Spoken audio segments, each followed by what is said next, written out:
means to really understand that as a placeholder in the template as well, just so that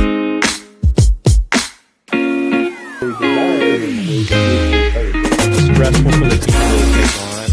All right, AI is worthless. Across the company, I think it's a bit.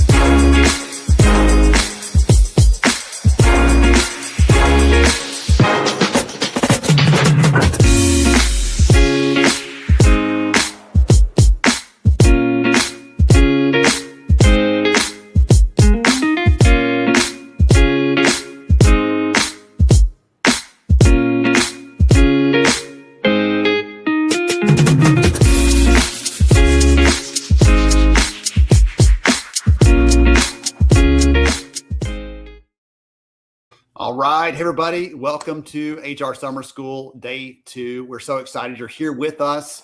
And George, I'm excited to see you, but man, I sort of miss seeing you like shoulder to shoulder. That was so much fun yesterday as a kickoff. So yeah, I'll dry my eyes here for us, but it's great to be. Day 2 is here. We're in the middle of HR Summer School, the greatest virtual event worldwide. I am self-proclaiming that. And if anybody in the audience wants to back that up with an eye, a hand clap, a heart, then we can make it official here live today. Ben, what was something that you were very excited about yesterday as we were in person, but we also still had the virtual experience? It was kind of like a double portion of HR Summer School love, and inspiration for both of those, I'm sure. Oh, my goodness. So, honestly, I think back, we'll show it in just a minute in our housekeeping notes and stuff this morning, but I got to meet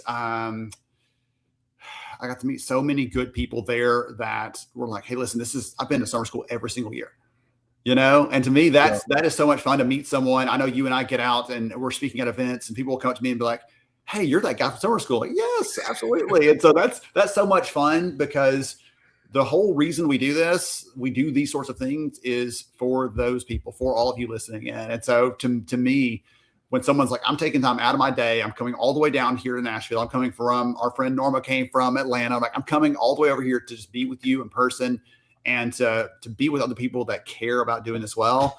To me, that is the part of summer school that makes it so hard the rest of the year that I look forward to, probably while everybody else looks forward to it too. So that was my big thing that I latched onto yesterday, and I'll do it virtually today. Yeah, it was such an incredible time. I had a great time, again, like you said, been in person and meeting some of the people that have been connected with us for so long. And then also first year students who just heard about it, still making that trip was an incredible, post lunch and headed home back here to Indiana, been able to look at all the posts that were hashtag HR Summer School. And we're going to show some of those, maybe 10 or 11 of those here in just a second. But I get inspired by the recap. And I mentioned that yesterday, the importance of why it is so incredible to not just be tagged, but also hear everybody's perspective, because there's different things from different sessions that everybody got together that was different. That was a different perspective and a different perception. It was incredible to be able to read some of those things in the recaps. And so continue to do that. Make sure you like, share, repost. If you're watching on LinkedIn or YouTube, wherever you may be watching today, we would love for you to do those things because it's just a blessing, not just for others, but also for me selfishly. George wants it. That's what I heard. George wants it. He wants it. GWI. There we go. There's our acronym for the day. So you got to catch up, George. Yesterday we were so focused on the in-person stuff, we missed any acronyms. So we'll have to get to those. So really quickly, again, day 2 here at summer school. Couple of quick shout outs. So yesterday we heard from Amy Mosher at iSolved. Great session around clarity, which kicked off this like 3 or 4 session conversation around clarity and the importance of that, which was so much fun. We heard from Jack at Take Command yesterday around benefits. Great sessions. Today we have Hi Bob coming up. I'm talking with Ken about some of the AI skills that are emerging and how we can build those without sacrificing the human part. Great conversation. And then we also will hear George had a great conversation with Yannick from Bucket List all around recognition. So that's one of George's favorite things to talk about. So we have those things to look forward to.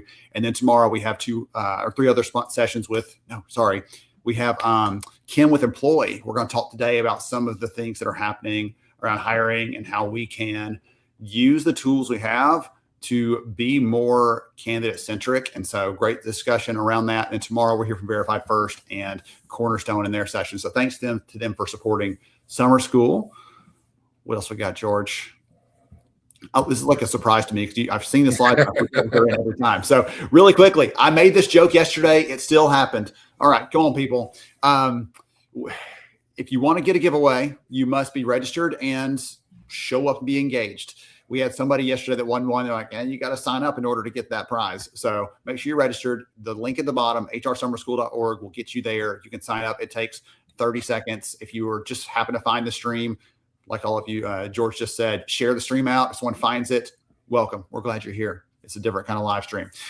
Sherman HRCI credits. I had someone reach out yesterday, 5 minutes after it was over, saying, where are my credits? You can't have the credits until the last day is done. So once day 3 is finished, we'll share all those out with everybody to get your 7.5 HRCI and Sherman credits.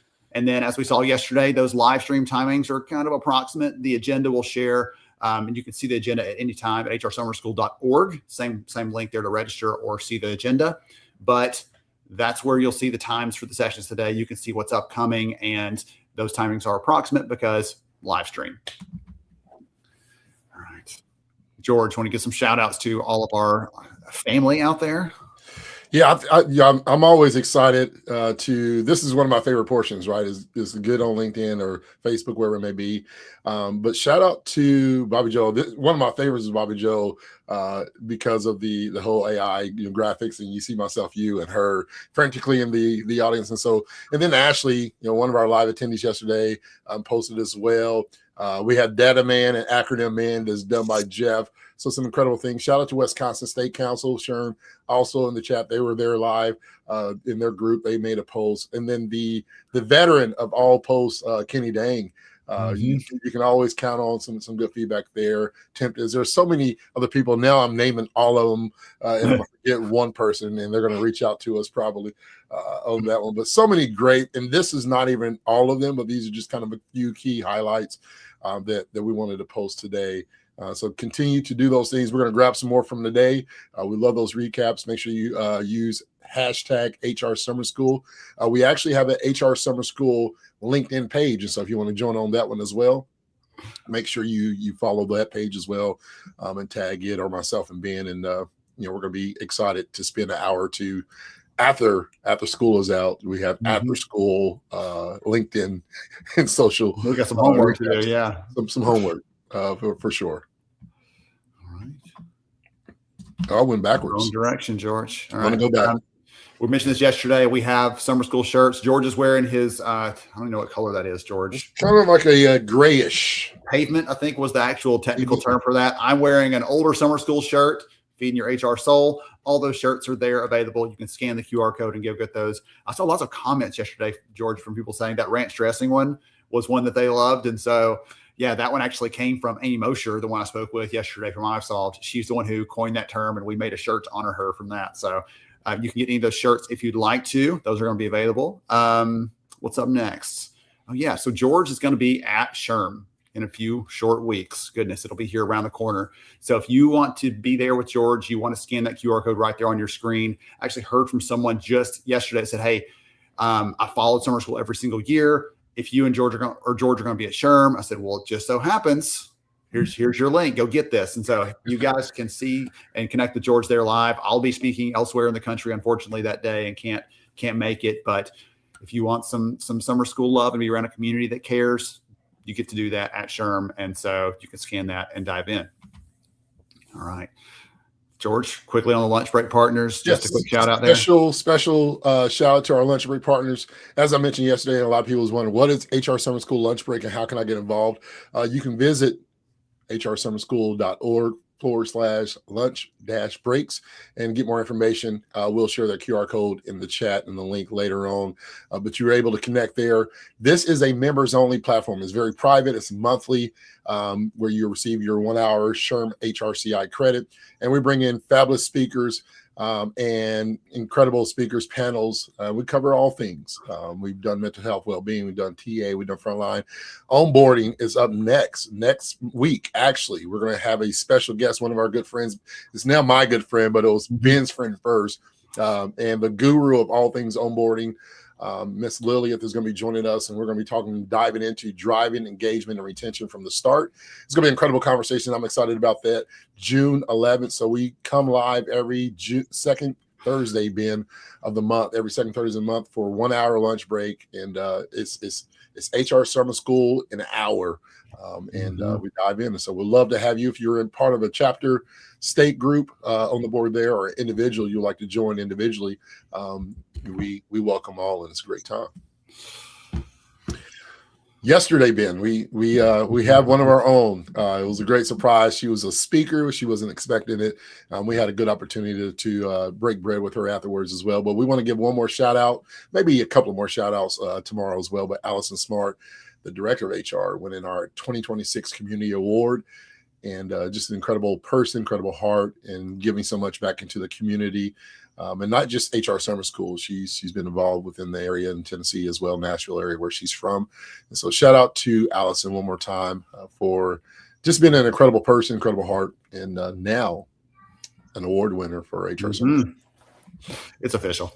It's official. Yes. Okay. So this is what you can expect today. We actually have something for you for just a few minutes before we get started today. Our first speaker will be Christine Beldner, as I mentioned earlier, or mentioned yesterday.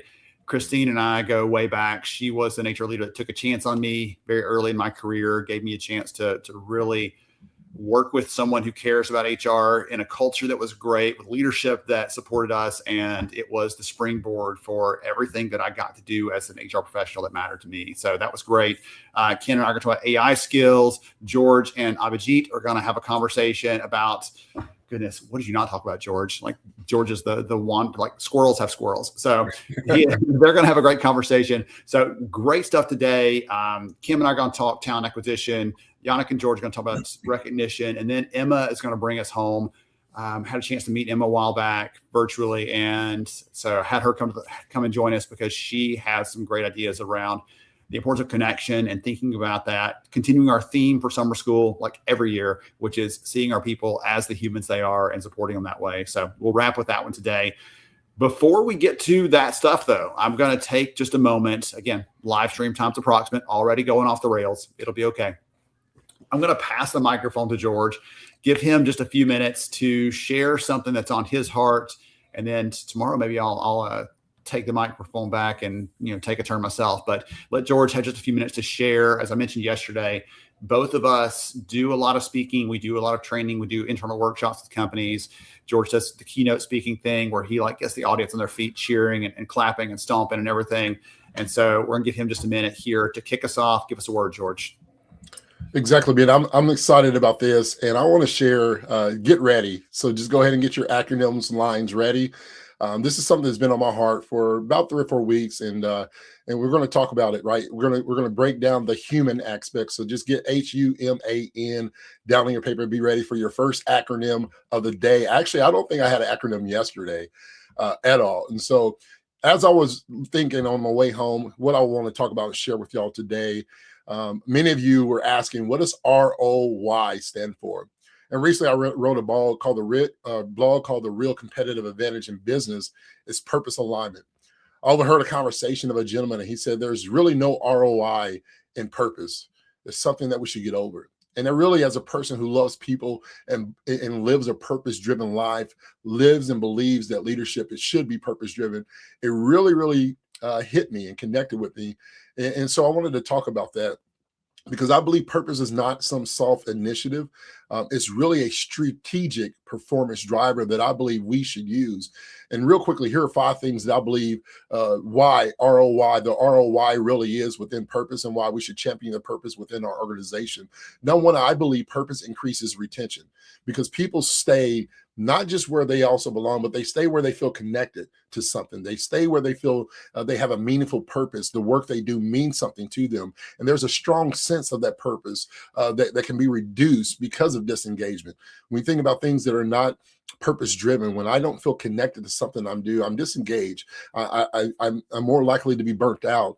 And really, you think about some of the other aspects of that, it's a costly turnover that happens. The second thing I believe is a ROI, and I say why intentionally, thanks to Ben Eubanks, is that I believe purpose accelerates performance. Employees who understand the why behind the work make better decisions. They collaborate more. They want to be connected. In a world of AI, where we're so dependent on AI supporting us, where there's purpose, there's a connection to people. I want to connect with Ben. I want to work with Ben. I want to communicate and have clarity, as we talked about a lot yesterday, and be able to have that transparency in the act behind the work that help us make better decisions. I think about number 3, purpose fuels innovation. When teams are emotionally connected to a mission, they stop working transactionally and they start thinking transformationally. And I'll say that again. When a team is emotionally connected to a mission, they stop working transactionally and they start thinking transformationally. Purpose truly creates ownership. Purpose truly creates this sense of connection, and ownership really drives innovation. Number 4, purpose strengthens culture alignment. Purpose becomes the filter for hiring. It becomes the filter for leadership. It becomes the filter for development and communication and decision makings. And it aligns with the people strategy with the business strategy. And so purpose strengthens culture alignment. Number 5, purpose builds organizational resilience. In a season of many of us dealing with uncertainty, we're dealing with compensation. We're dealing with the job huggers. All these things align together. When there's organizational resilience, when there's purpose gives people that sense of direction. It gives them more than just motivation. It gives them inspiration when challenges arrive. And so how do we do this? And I believe this is the state of where we are, the human performance framework by yours truly, if you will. Go back to your acronym, and I'm going to close with this. I believe it comes back to the future of work, which is human. And when I think about us as humans, I believe H is honor, contribution. How do we recognize people? How do we connect to people? How do we get our employees not just to buy in, but to literally live this purpose out? I believe it becomes when we honor contributions. People need visibility. People desire recognition, and the proof of their work truly matters. And so we honor the contribution. Once you honor contribution, I believe we must then take the next step and make sure that we understand employees' reality. Understand employee reality. What I mean by that is different workers populations experience work differently. Remote workers and deskless workers may experience it differently than you who are in office. And I believe the people that are farthest from the office shouldn't be so disconnected. And so we got to be able to understand employees' realities. M is for modernized leadership. I mentioned this yesterday. Oftentimes we're trying to use yesterday's leadership assumptions on today's realities, and then there's a gap there, and we have to modernize leadership as much as we can. And when I think about this is leadership behaviors. Leadership behaviors, things that Miss Angela shared with us yesterday. We must really truly evolve faster the organizational charts. And so making sure that our behaviors are aligned with those. A is for augment with AI, because what is a virtual or in-person conference without mentioning AI? But augment with AI. Technology should elevate human capabilities, not diminish humanity at all. And so we got to be able to align those things in together. And then N is for negotiate a new employee deal. Negotiate a new employee deal. The employee and the employer relationship is becoming more transparent, is becoming more personalized and expectation driven. And I believe that we, at the heart of all these things, have to be able to align those things together. So honor contributions, understand employee reality, modernize leadership, augment with AI, and negotiate a new employee deal where there's a connection there. Because quite frankly, I believe some of the strategic talking points that we have to have for those, especially as I mentioned yesterday, the introverts, the Georges in the back of the room that are silently working together, but quietly getting the recognition or lack thereof. The loudest employees often get that attention, while the dependable high performers are sitting clear in the back with their teams. And so recognition, growth opportunities, and support, and some of those strategic talking points I believe we should talk about, and you may hear it today, is dealing with burnout. How often it starts with invisibility, consistency, and frequently overlooking because it becomes expected in our work.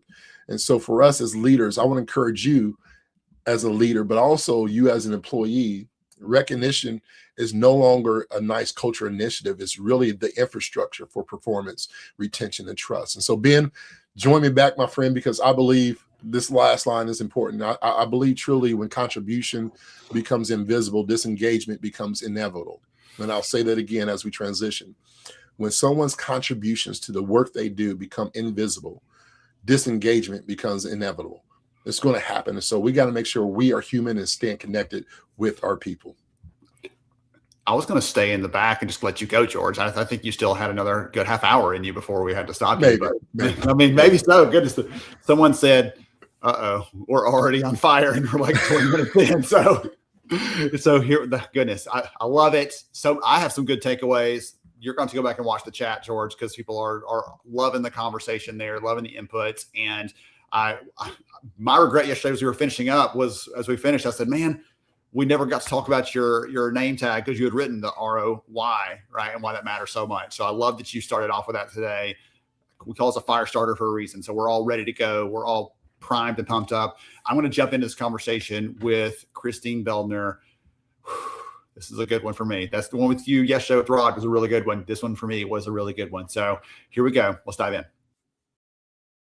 Everyone out there in HR Summer School land, I'm so glad you're here with us today and looking forward to another great day to cover some great topics, talk to some amazing people, and hopefully give you all some inspiration, some encouragement in the work you're doing every day. I am honored and privileged to be joined here by a longtime friend, my mentor, the person that I look up to the most in this world when it comes to HR, Christine Beldner. Christine, that's a big setup. Sorry, couldn't help it. I know. Welcome. And So glad you're here. a little tear.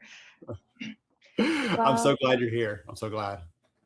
Thank you for having me. This has probably been a long time coming. You and I go back, I was thinking, to 2008. Mm-hmm. And so 18 or so years, we were babies. At least one of us was a baby. And special. And what a blessing it is that we've maintained a professional relationship and a personal relationship through this whole time. So yes. Grateful for it. Absolutely. So before we get into some of the fun stuff we're going to be talking about today, we're going to talk about mentorship. We're going to talk about some of the things that you're seeing on the front lines as you're working with employers. Take a minute and tell the audience more about who you are and what you do, please. Sure. My name is Christine. I serve as the Vice President and a Senior Human Resources Consultant for Ironwood Business Consulting.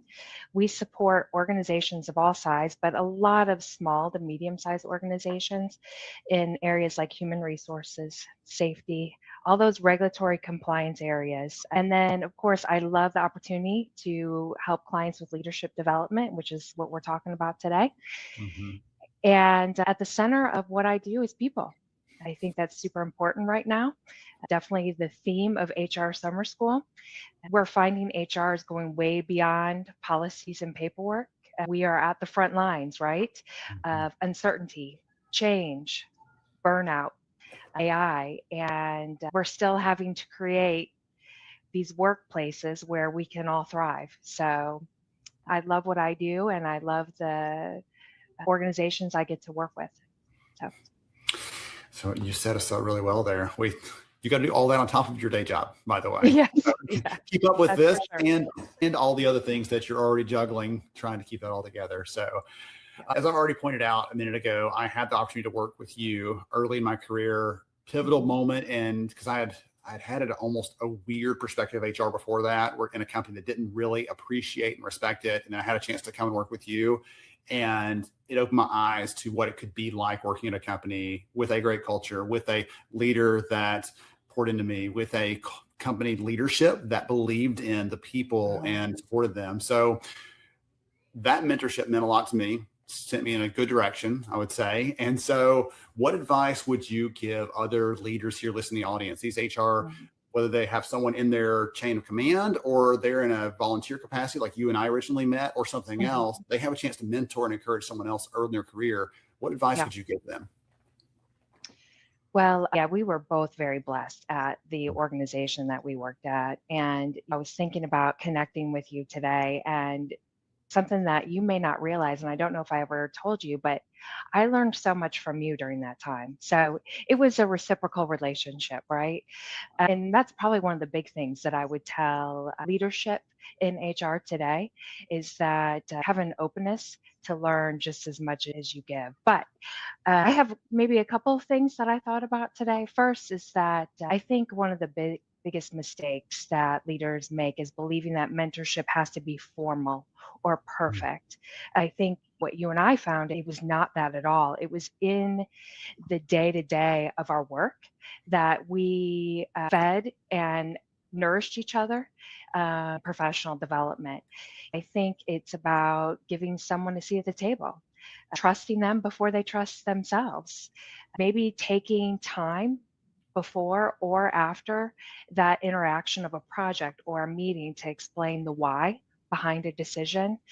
I think, you know, when I look back at our time at that organization, is that the mentors we had there, they weren't teaching us the nuts and bolts of HR, right?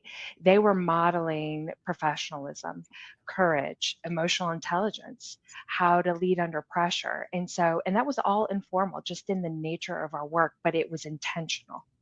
So being intentional in that day to day of going just beyond. I think saying to someone, I see potential in you, right? They took a chance on us. So that would be the first thing I would say. Second is stop expecting junior professionals and even probably senior professionals to already know everything. I see that a lot. I've hired them and now they should just be able to execute. We have no context of what training and development they've had up until that point. And so we have to bring clarity. We have to slow down and we have to be present. I'm not a big sports person, but this is where I find so many parallels to sports. Coaches don't just say, okay, I brought you on the team, now go win a game, right? Yeah, it's about taking the time for drill after drill to develop that muscle memory. The coach is there to provide vision and inspiration, and they don't just say it happens overnight. It is that investment day after day, time after time. And you can't say, well, I've already told them one time. It doesn't land, it doesn't stick, right? Listen, I'm a parent. Tell any parent it doesn't stick just one time. So people don't arrive with all they need in their toolbox. We have a responsibility to give it to them. And third, and probably the most important one that I think we have a responsibility to pass on is we have to have courage. And what I mean by that is we have to be willing to have difficult conversations. You have to, as a mentor and as a leader, be willing to give feedback. Listen, there's countless reasons why we avoid giving feedback. And I am guilty of it myself, whether it's our own insecurities, maybe we don't like having conflict or what can be perceived as conflict, or countless other reasons why we withhold feedback. At the end of the day, we are stifling the opportunity for improvement, for growth and development. We're robbing our employees, our junior HR professionals from reaching their full potential. And so if you do nothing else, that is unfair and it's a disservice. So it doesn't mean that feedback should be cold or lack meaning. It should be tactful and, again, like I said, intentional before. There is an art to giving feedback, but avoiding it or not doing it is hurting everyone. Does that make sense? No, it does. And I'm trying to figure out which thing I wanted to come back to and comment on. I know, sorry. Good pieces in there. Yeah. When you said the very first bit, you started off with, it doesn't have to be formal to be effective. Yeah. And I go back to little things that you have probably long forgot that would be just a quick side moment where you said something that was so profound to me, right? And to you, it's just one more day, one more comment. But to me, it connected with something I needed right then. It's like when the student's ready, the teacher appears and suddenly like, oh, that lesson finally landed. And there are so many moments like that I can think of and go back to. And I've kidded here on Summer School before about like my communication style is very direct. And you're like, no, you have to add the fluff in there. You have to be like a friend and be a person that people want to interact with, because when they have a trouble, you don't want them to see you as a cold, calculating person. You want them to see as the person I can go to and approach. You're approachable. But it's little things like that just in the moment Mhm. that to me connected to, okay, this changed how I do this forevermore, not just a one-time little moment. So Mhm. that weaves through several of the things you talked about there about not knowing where someone's coming from or saying, hey, listen, this is uncomfortable, but the way you did that is not the right way, but you can do it the right way. I believe in you. I know Yeah. you can do it, but I need to see that from you. And here, take another shot at it. And that combination of things is something I've had privilege of being on the receiving end of. And I hope people out there listening right now are taking notes, because that sort of thing in the moment, yes, it's awkward. It's probably supposed to be awkward. It feels weird, right? It's much easier to just clap for people. But we don't clap for when they're doing the wrong thing. Right? We don't clap Yeah. for the ones that mess up. We want to clap for them when they succeed, and they have to get there through the instruction like you were just talking about. That has to be there. I think some of our best sessions was probably just driving in the car to grab a lunch or something. And that's how informal it was. I can think of several of those times where you were my sounding board or vice versa, and we were unpacking a problem, and driving was our best approach. But I think you reminded me of something, is that when we are giving feedback, it's easy to just maybe say, I didn't like how you do this, but then we stop there and don't provide solutions or other alternative approaches. And so I think that's equally important. Like, don't just bring me problems, but bring me solutions. The same goes with feedback. When you're providing some of that feedback, give alternatives, give ideas, be part of the solution. So, Okay. All right. So we've covered some really good stuff there around the leadership piece, around mentoring.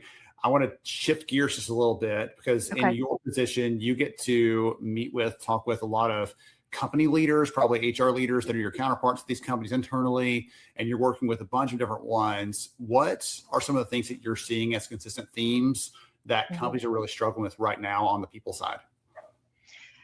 well, it's so timely. I think companies continue to have to do more with less. And there's this tension between efficiency and humanity.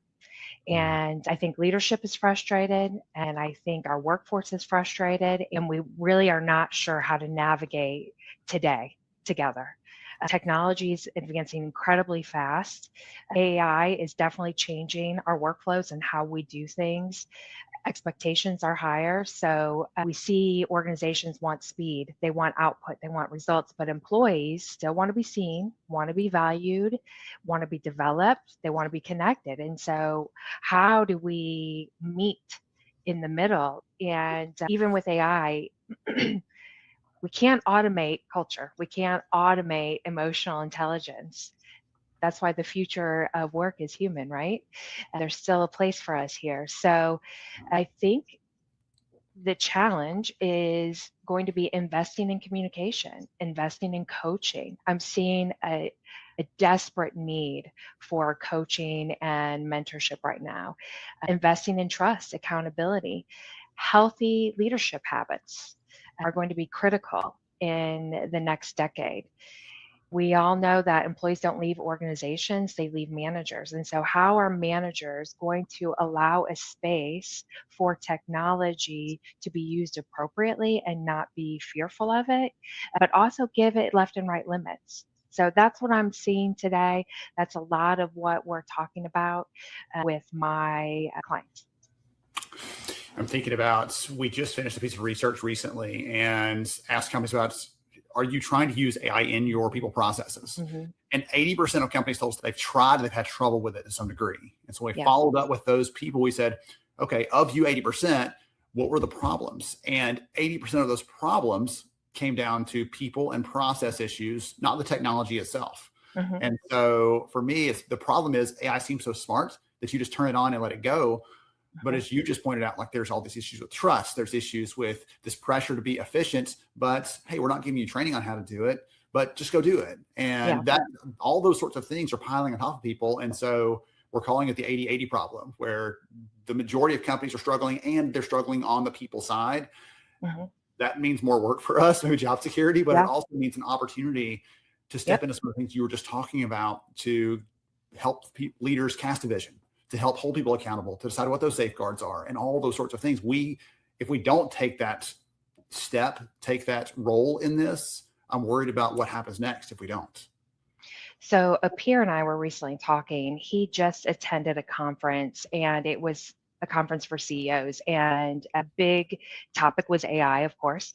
And there was a speaker that talked about a study of what large businesses are doing, because typically large businesses go first, right? And then the other organizations follow behind. And what they're seeing at large organizations in HR is that HR is becoming responsible for AI agents, and they're treating AI agents as employees, like an employee count. Your Mhm. employee number 1071 AI agent. And so, HR, you need to be ready for that, because we are going to be the front lines of the blend between our human resources and our technology resources for the first time. And Ben, it's because of exactly what you just said, is that technology is being rolled out in organizations and then it's forgotten about. And so, organizations are losing sight of their AI employees, if you will, and they realize, oh, we have to manage them just like we have to manage employees. And so now they're part of our workforce. And so, as HR, how are we going to navigate being responsible for humans and our non humans in our workforce? We are going to be at the cusp of this, and we have to be prepared. And I find that fascinating. Yes. Lots of people might use different words to describe that, Christine. Yeah. But Yeah. we choose, right? We get to choose. It's going to happen. Yeah. We get to choose the attitude with which we approach it. And Yeah. fascinating, right? Exciting. It's an opportunity. Let's see it as It that, is. and not just a challenge in front of us. Okay. Yeah. You sort of teed into the theme for summer school this year a moment ago, but I wanted to give you a chance more than any of our other speakers. I love you all, by the way, but more than any speakers, I wanted to give you this chance to tell us Yeah. what does the future of work as human mean to you? Oh, it's great. Listen, you're right. There is a lot of people that perhaps are not ready to embrace the AI or the technology transition that we're going through right now. And I get it. I understand it. I understand the fear and the skepticism. I will say this, what I see the best uses of it is AI can definitely be that great personal assistant. It can summarize meetings, it can draft policies perhaps with oversight, it can analyze data, but we still need very much all of us. We bring empathy, we bring belonging, we bring ethical leadership, we bring difficult conversations, we bring purpose. And so it's not humans versus technology, it's humans leading wisely alongside of technology. It's 100% what I believe. How can we equip our workforce to use technology and AI as part of their toolkit, their toolbox, and not something that is adversarial? I think that's our responsibility. That is where we as humans belong. I would clap for you, but I don't want to make it awkward here on that. So I love the, Okay. I love the opportunity that we have. Again, I keep hearing that come through as the very first answer around this mentorship opportunity in front of us, the opportunity to step in, because it's much easier, by the way, we'll admit this, it's much easier to stay in your lane, to not reach out and give it additional help or assistance. Everybody's plenty busy. You don't need other things to do. But every time I've talked to someone who has reached the end of their career in the HR space, and I've had the opportunity to interview so many great people who have retired out, and I said, listen, look back over your career. What are you most proud of? There's not a single one of them that said, you know what, I really got the most things done of anybody else on the team. Look at how productive I was. And invariably, every one of them, the people, the relationships, the connections, like those were the things that they look back on and are grateful for at the end of their 4, 5, 6 decade career in HR. Like, people have been around for a long time doing this. And to me, that is reinforced through everything that you shared today. Any final comments or last words before we wrap up? Well, I'm not at the end of my career yet, I would like to think. But I will say I couldn't agree with them more, because today is a highlight for me. Being present with someone that has been a peer and a lifeline to me. It's when some of my former colleagues reach out to me and say, you made a difference in my career. That makes a difference. And technology is not going to change that. Technology is not going to reach out to me and say, thanks, Christine, for what you typed in. So we still very much have connection. Goodness. I love it. Such a great call out there. If people want to follow you, want to connect with you, just want to be in your circle and see what you're up to, what's the best way for them to do that? Definitely LinkedIn. Reach out to me. I love connecting with HR professionals. I love sharing. I could sit and talk with you all day today, but we have a time limit. Awesome. Thank you again for joining me for the impact now and for the impact for all this time. I do mean what I said earlier when you set me on a different path in the best possible way. And I'm grateful to know you, grateful to call you a friend, and grateful to still today. Same. I'm blessed by you. All right. To everybody else out there, stay tuned for more summer school, maybe less emotional, but good nonetheless. Coming right up. George, I told you after yesterday, right? You got a chance to talk to Rod, and it was powerful to see you two interact, and even me sitting here behind the scenes watching this conversation with Christine again and being able to appreciate it through that lens. It means so much to me that she said yes, she'd come back, right?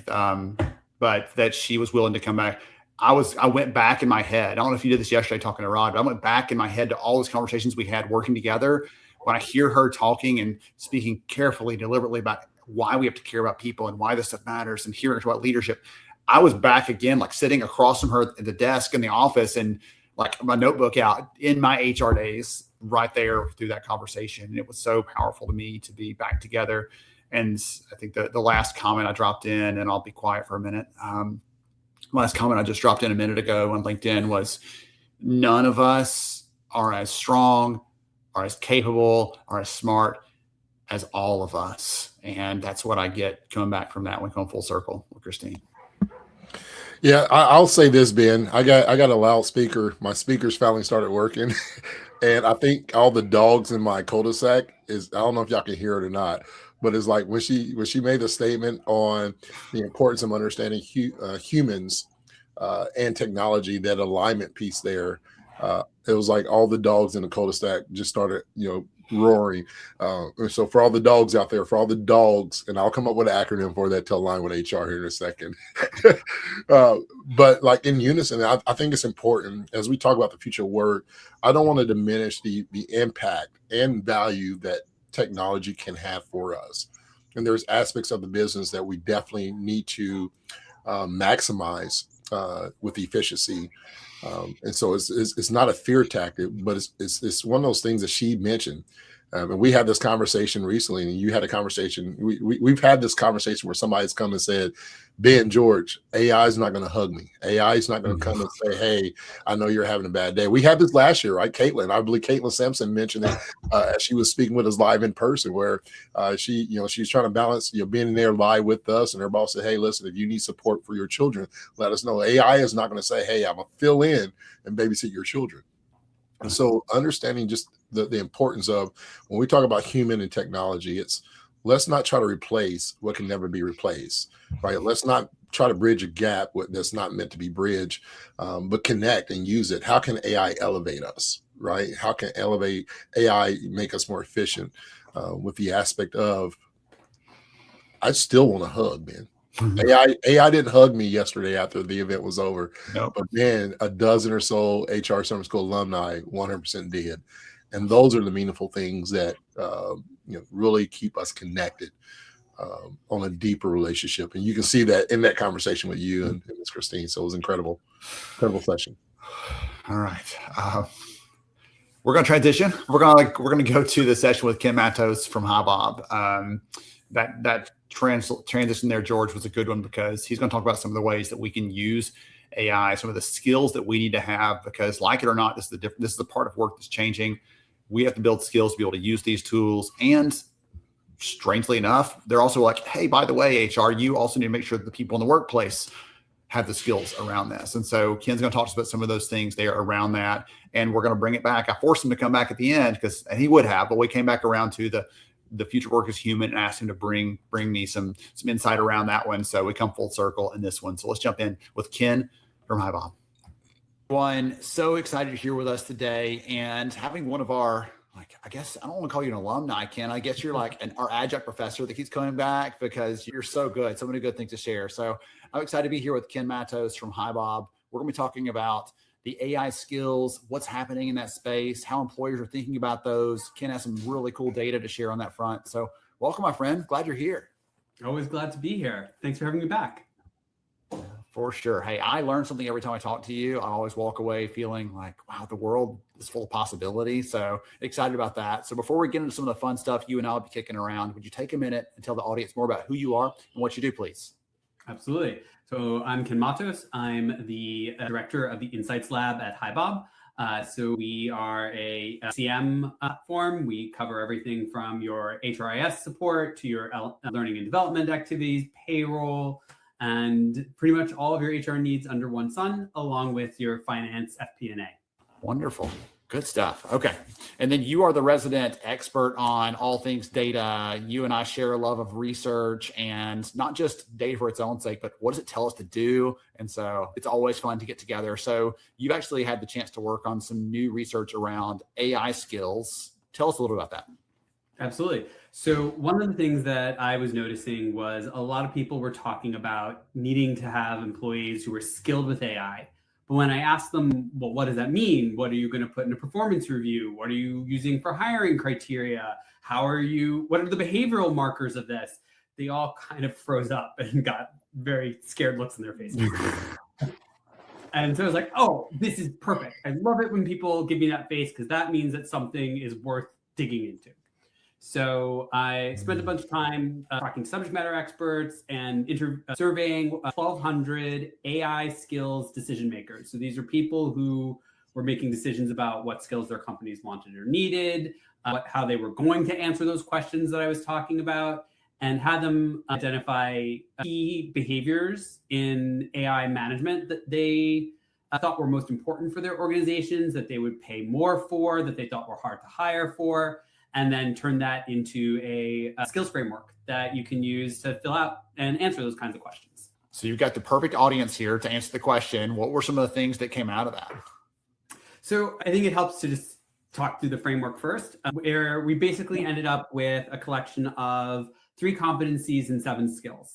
So we broke things down into first AI readiness. So this was a combination of literacy and a continuous learning orientation. So literacy means you really understand what AI does and what it doesn't do.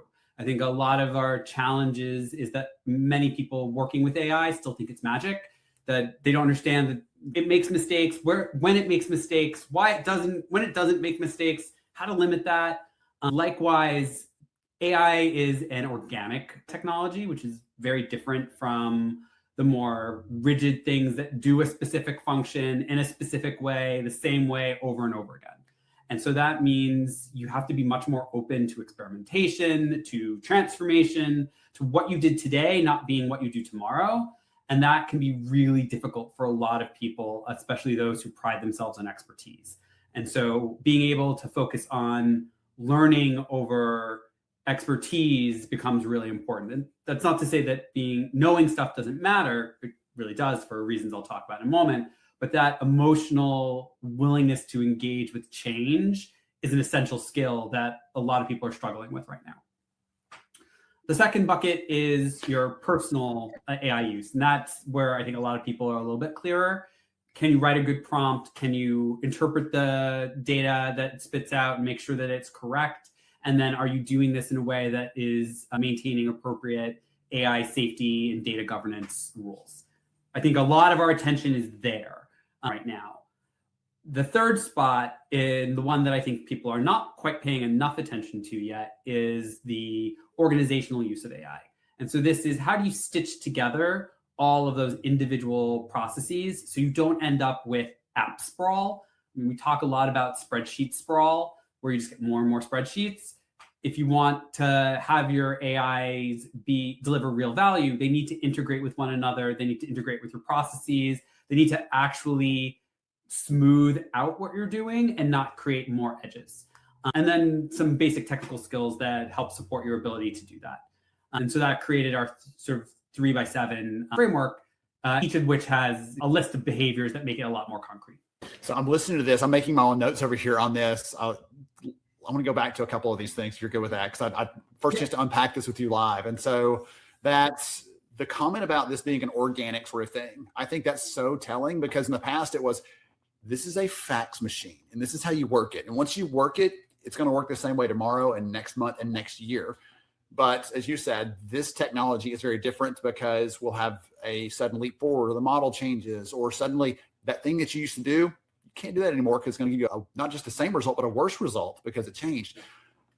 Do you think people broadly have that willingness to, or ability to do that change? Or it feels to me like that's almost, you got to find that in people. It's not a thing that everybody has. Or is it trainable? Sorry, random off the cuff question, but what are your thoughts? No, I think it's a great question. I don't want to say it's completely untrainable. I do want to say I do think it's mostly like, it's like motivation. People can come to something and the motivation comes from themselves, but you can erode motivation really easily. I think similarly, people can be curious and open to experimentation, but you can destroy that really easily by making the stakes of experimentation very high. I think that's one of the challenges that we're having right now, is with all the things that are going on, the idea of being handed a tool that has as much power as AI, but also as much lack of certainty as AI, is really uncomfortable for people in the midst of affordability crises, when they're hearing about layoffs. And so I think there's a challenge that organizations have to not just find people with the right mindset, but to make sure they protect that mindset from being eroded by the background noise. I don't know there was a right answer to that one. I was just like, I wanted to get your take on that, because you've analyzed humans and how they work and how they behave at work for quite some time. And so I was like, whatever Ken says is going to be good here. The other thing I come back to, I'll swap you a data point here that you'll appreciate. So we just finished a piece of research and we asked companies in their talent process, have you tried to use AI and did you have trouble with it? And 80% of companies said they had trouble trying to integrate that. And we asked a follow-up. You and I both know this. The audience here probably knows this, but everybody else in the world would be like, oh, really? 80% of companies had trouble. 80% of those troubles came down to people or process issues, not the technology itself. So the technology was like 20% of the time. 80% of the time, it was something around the people, the process. And I don't know why this is. We feel like it's so smart. It's like a light switch. We just turn it on and it's good to run.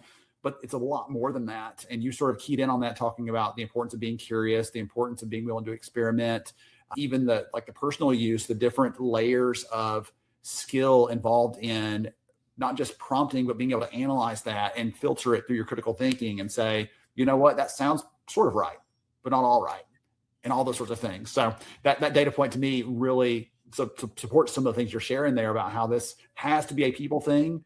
We have to think about it in a very careful way, or we're going to end up with something we don't want ultimately.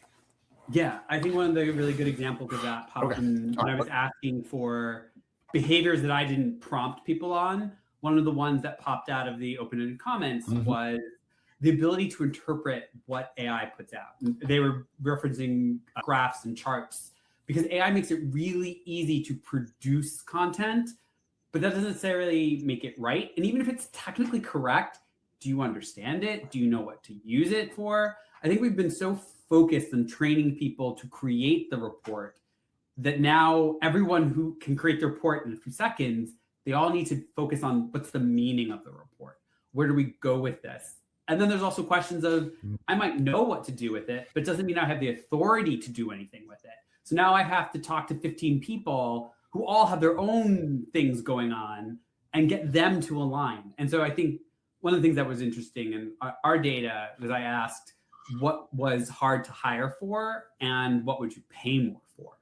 And what we saw that people were willing to pay more for, that was also difficult to get, was all about reliability and quality control. But what they said was hard to hire for, but they were not yet paying for, was the ability to see a workflow design, to be able to understand all those processes that you described. And so I'm like, oh, I'm not surprised that organizations are struggling with exactly where you're talking about, because they've already, money, where they pay for is what they value, and they've just shown us that's not what they're focusing on. We have an incredible person on our team that's really good at seeing the workflows of things. And that's one of the skills I've realized, like, I need to get better at that one, because she's really good at, okay, it started with this sort of raw thing and it ended up over here and then all these other steps in the middle. I'm like, I'm used to seeing either the raw stuff, the data on the back end, or the finished thing, but some of her thinking around how to get to a better output was incredible. And again, that sort of thing, to me, as you said, the data show, that's going to be an important skill. The other part to me that was fun, you said a minute ago, being able to ask the why, see why we're doing these things, not just, yes, I can produce things. Like, maybe we need to stop producing so much. Okay. Maybe it's so easy to stop producing so much. We don't need more slop. We just need good, right, correct answers and real context and insights. And again, that's one of the things that you and I have loved kicking around over the last year or so is lots of time companies are drowning in data, but they are starving for insights. They really need to know the next thing to do and not just, here's 2 more reports, 10 more reports, 15 pages of content that may or may not tell you what to do, but it's buried in there on page 7. Good luck finding it. Yeah, one of the eye-opening moments for me with the research was I had designed it around non-technical employees. Had this starting assumption that like the engineers building LLMs and tech tools are different from all the other employees that were saying, go forth and use AI.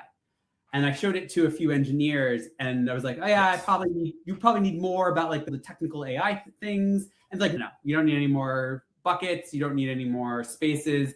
We're struggling with everything you have here. For example, we're producing so much more code.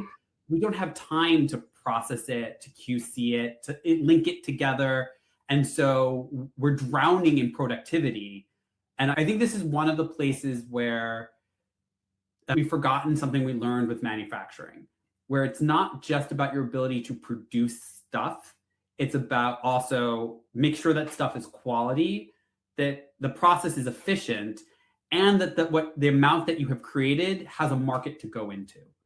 And I think our beginning childlike infatuation with AI has really focused on just, look how quickly I can make things. And now we're beginning to get to the more mature phase of, I can make it fast, but does it all have a place to go? Is it all good enough to actually go to that place?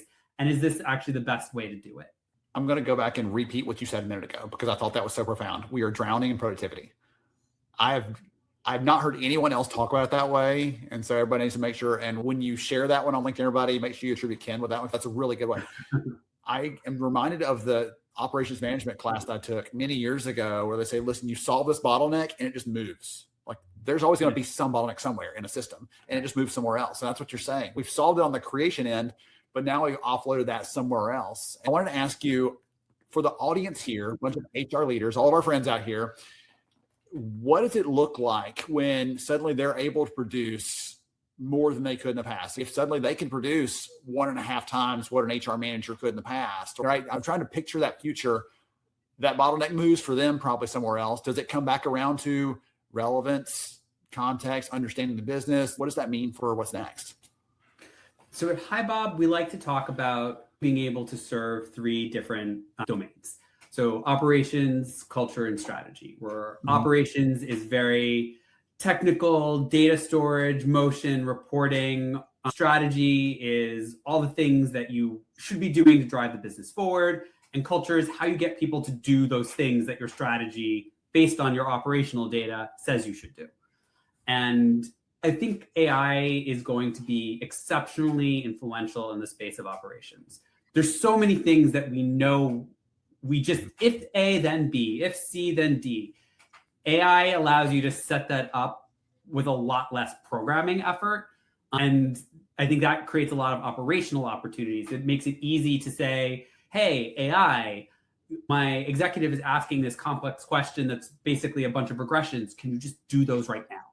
I think the era of it's going to take a week for me to go pull some spreadsheets, do some pivot tables, yada, yada, to answer these executive questions is probably coming to an end. And we're moving much more towards being able to be more real time, being able to have processes self-execute on a lot of those levels, especially for things that don't have immediate negative repercussions, where if the AI does do something a little bit wonky, you can just fix it. I think where HR teams really want to spend their time, if they're being successful with minimizing time on operations, is culture and strategy, and being able to say, given all this data that we now can plumb at scale in real time, I can start affecting the decisions that the organization makes. All the ones that are influenced by who we hire, how we develop them, where are we going, how do we keep them from going over to our competitor with all our secret knowledge? And then being able to lean into how do I actually get them to do those things? So there's so much time that I know HR people want to spend on real value opportunities, but they can't because they're the foundation on which a bunch of other stuff stands. And if you can slide AI into that position and move out from being everyone else's foundation, it gives you the opportunity to be a leader and an influencer in a way that you've just not had time to do before. I like that one a lot. That level of contributing to the areas that always end up at the bottom of your to-do list, even though they're important, they get pushed down with, I've got to finish this investigation. I've got to post that requisition. I've got to reconcile the statement. It's yes, but is culture important? Absolutely. Yeah. Right. Is developing a leadership succession plan? Absolutely. That's important. Yes. But we're struggling to get to those things because we have this other stuff. So I've been putting more time into that. I want to ask you one last question, if you don't mind, on this that I think would be super awesome to get an answer on before we wrap up towards the end here. All this has been positive. We're sharing lots of good things. You had some cautionary bits, I think, earlier on, but what should we be wary about? What should they be concerned with? Or, hey, listen, this is where you're likely to trip. Keep your eyes open for that. Any suggestions or insights on that front? So one thing that we also did was ask who should be responsible for training people on AI skills. And we offered everything from the tech companies themselves to your direct managers to local community activities. And the thing that popped to the top of the list globally, and it does vary by specific region, but overall, managers were cited as the people most responsible for training employees on AI skills. We also asked, if you said this group, do you think they're actually good at it?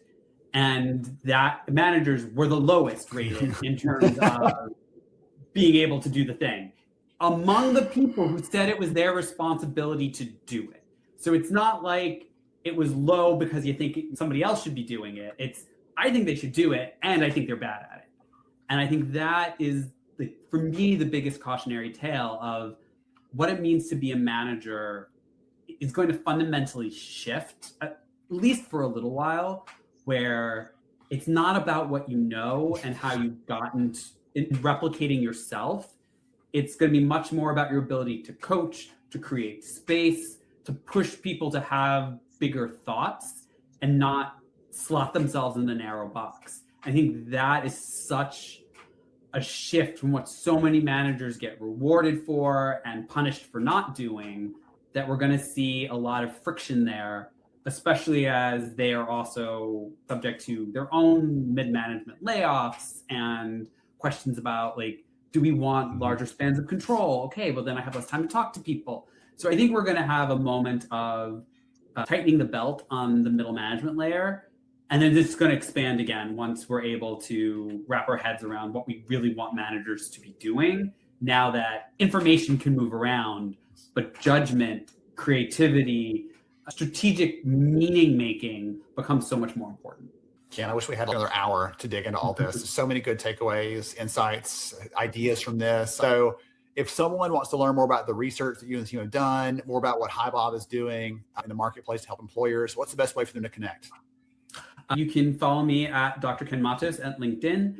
You can also go to our website at hibob.io and check out our blogs and research. We'll be dropping our reports and a lot of content around the AI skills, including an upcoming AI skills assessment tool online that people can use sometime in July.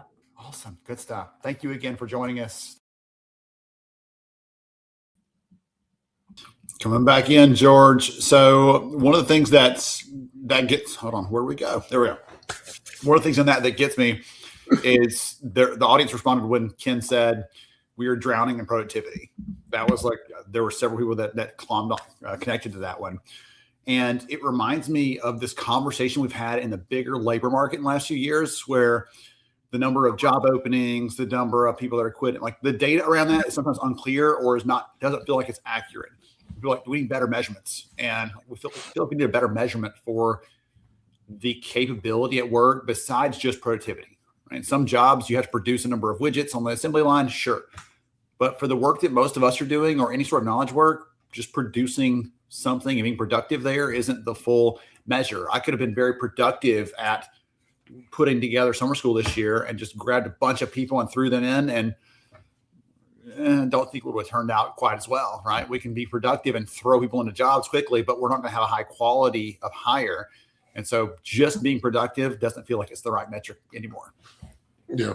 I was thinking about a conversation really recently about not just the productivity of that, but going back to conversations yesterday where employees are really operating in this constant state of uncertainty.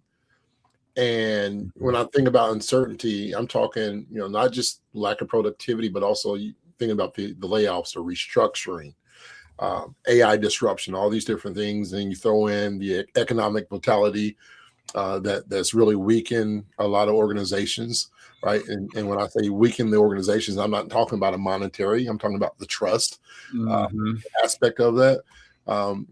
And employees don't expect certainty anymore, right? But they do expect honesty. My grandma used to tell me, George, the only thing certain is uncertainty. And I believe we're at that stage as employees where we don't necessarily expect certainty. We don't expect the thing to always happen or the thing to always work, but we do expect honesty. We talked about it yesterday. We heard clarity popped up so many different times. And I think it's our duty. When I heard listening to you and Ken, there were so many different things that came to my mind. And all I can think about is in any of those aspects, especially the importance of the skills. When we as leaders stop talking, or when leadership goes silent, silence from leadership creates more anxiety. It creates more narratives. We start thinking and assuming on our own, and we know what assuming does. And I believe trust is now built through that transparency that we talked about yesterday, consistency, communication cadence. And I'll close my thoughts with this point to wrap up what I took away from Ken and you conversating with, what we talked a lot about again yesterday is that trust. And I truly believe trust is becoming, and I said yesterday, trust is becoming the defining currency of leadership, and how we are clear in training, developing, and impacting our people when it comes to AI and skills, and clarity is so important. Your performance as an organization, your performance as the team will never outpace the level of trust that you have. Yeah. That will always govern that and limit that. If you've got high trust, you can accomplish some pretty incredible things. Low trust, no one's going to put in the effort. No one's going to believe that you're not going to, or someone's going to take their idea, right, and run with it, or steal their suggestion. So high trust is a prerequisite for high results. I'm trying my George is the mic. I'll throw it out there. Yeah. It's not perfection. It's not certainty. It's trust. Right. And so I truly believe, Ben, that employees, and I'm putting myself on the other side of the table, right? Mentally prepare myself as if I'm an employee. I can cope with difficult decisions faster than I can cope with confusing leadership. Okay. You and I are going to riff on this all day. It connects back Christine's session, number 1 today. She said, leaders have to realize that it doesn't have to be very formal and very perfect. Yeah. Because it just won't be, right? It's people. It won't be. Yep. But when your heart's there, when trust is there, right, you can do some pretty incredible things. Okay. Next up, you want to give a 30-second quick intro or teaser for this next session, or do you just want to dive into it with Abhijit? Abhijit, listen, I met this young fellow. It was a great conversation through a mutual friend at a previous conference, and just his energy and passion for people, growth, developing, especially as many of us may be in a career change. We talked your first, I think a lot about the conversation he shared with me and talking about your career change and how impactful Christine was. This is going to be a conversation diving into those who are looking at transitioning, looking at growing, cross-skilling, upskilling. That's all I'm going to say. Let's get into it. Here we go.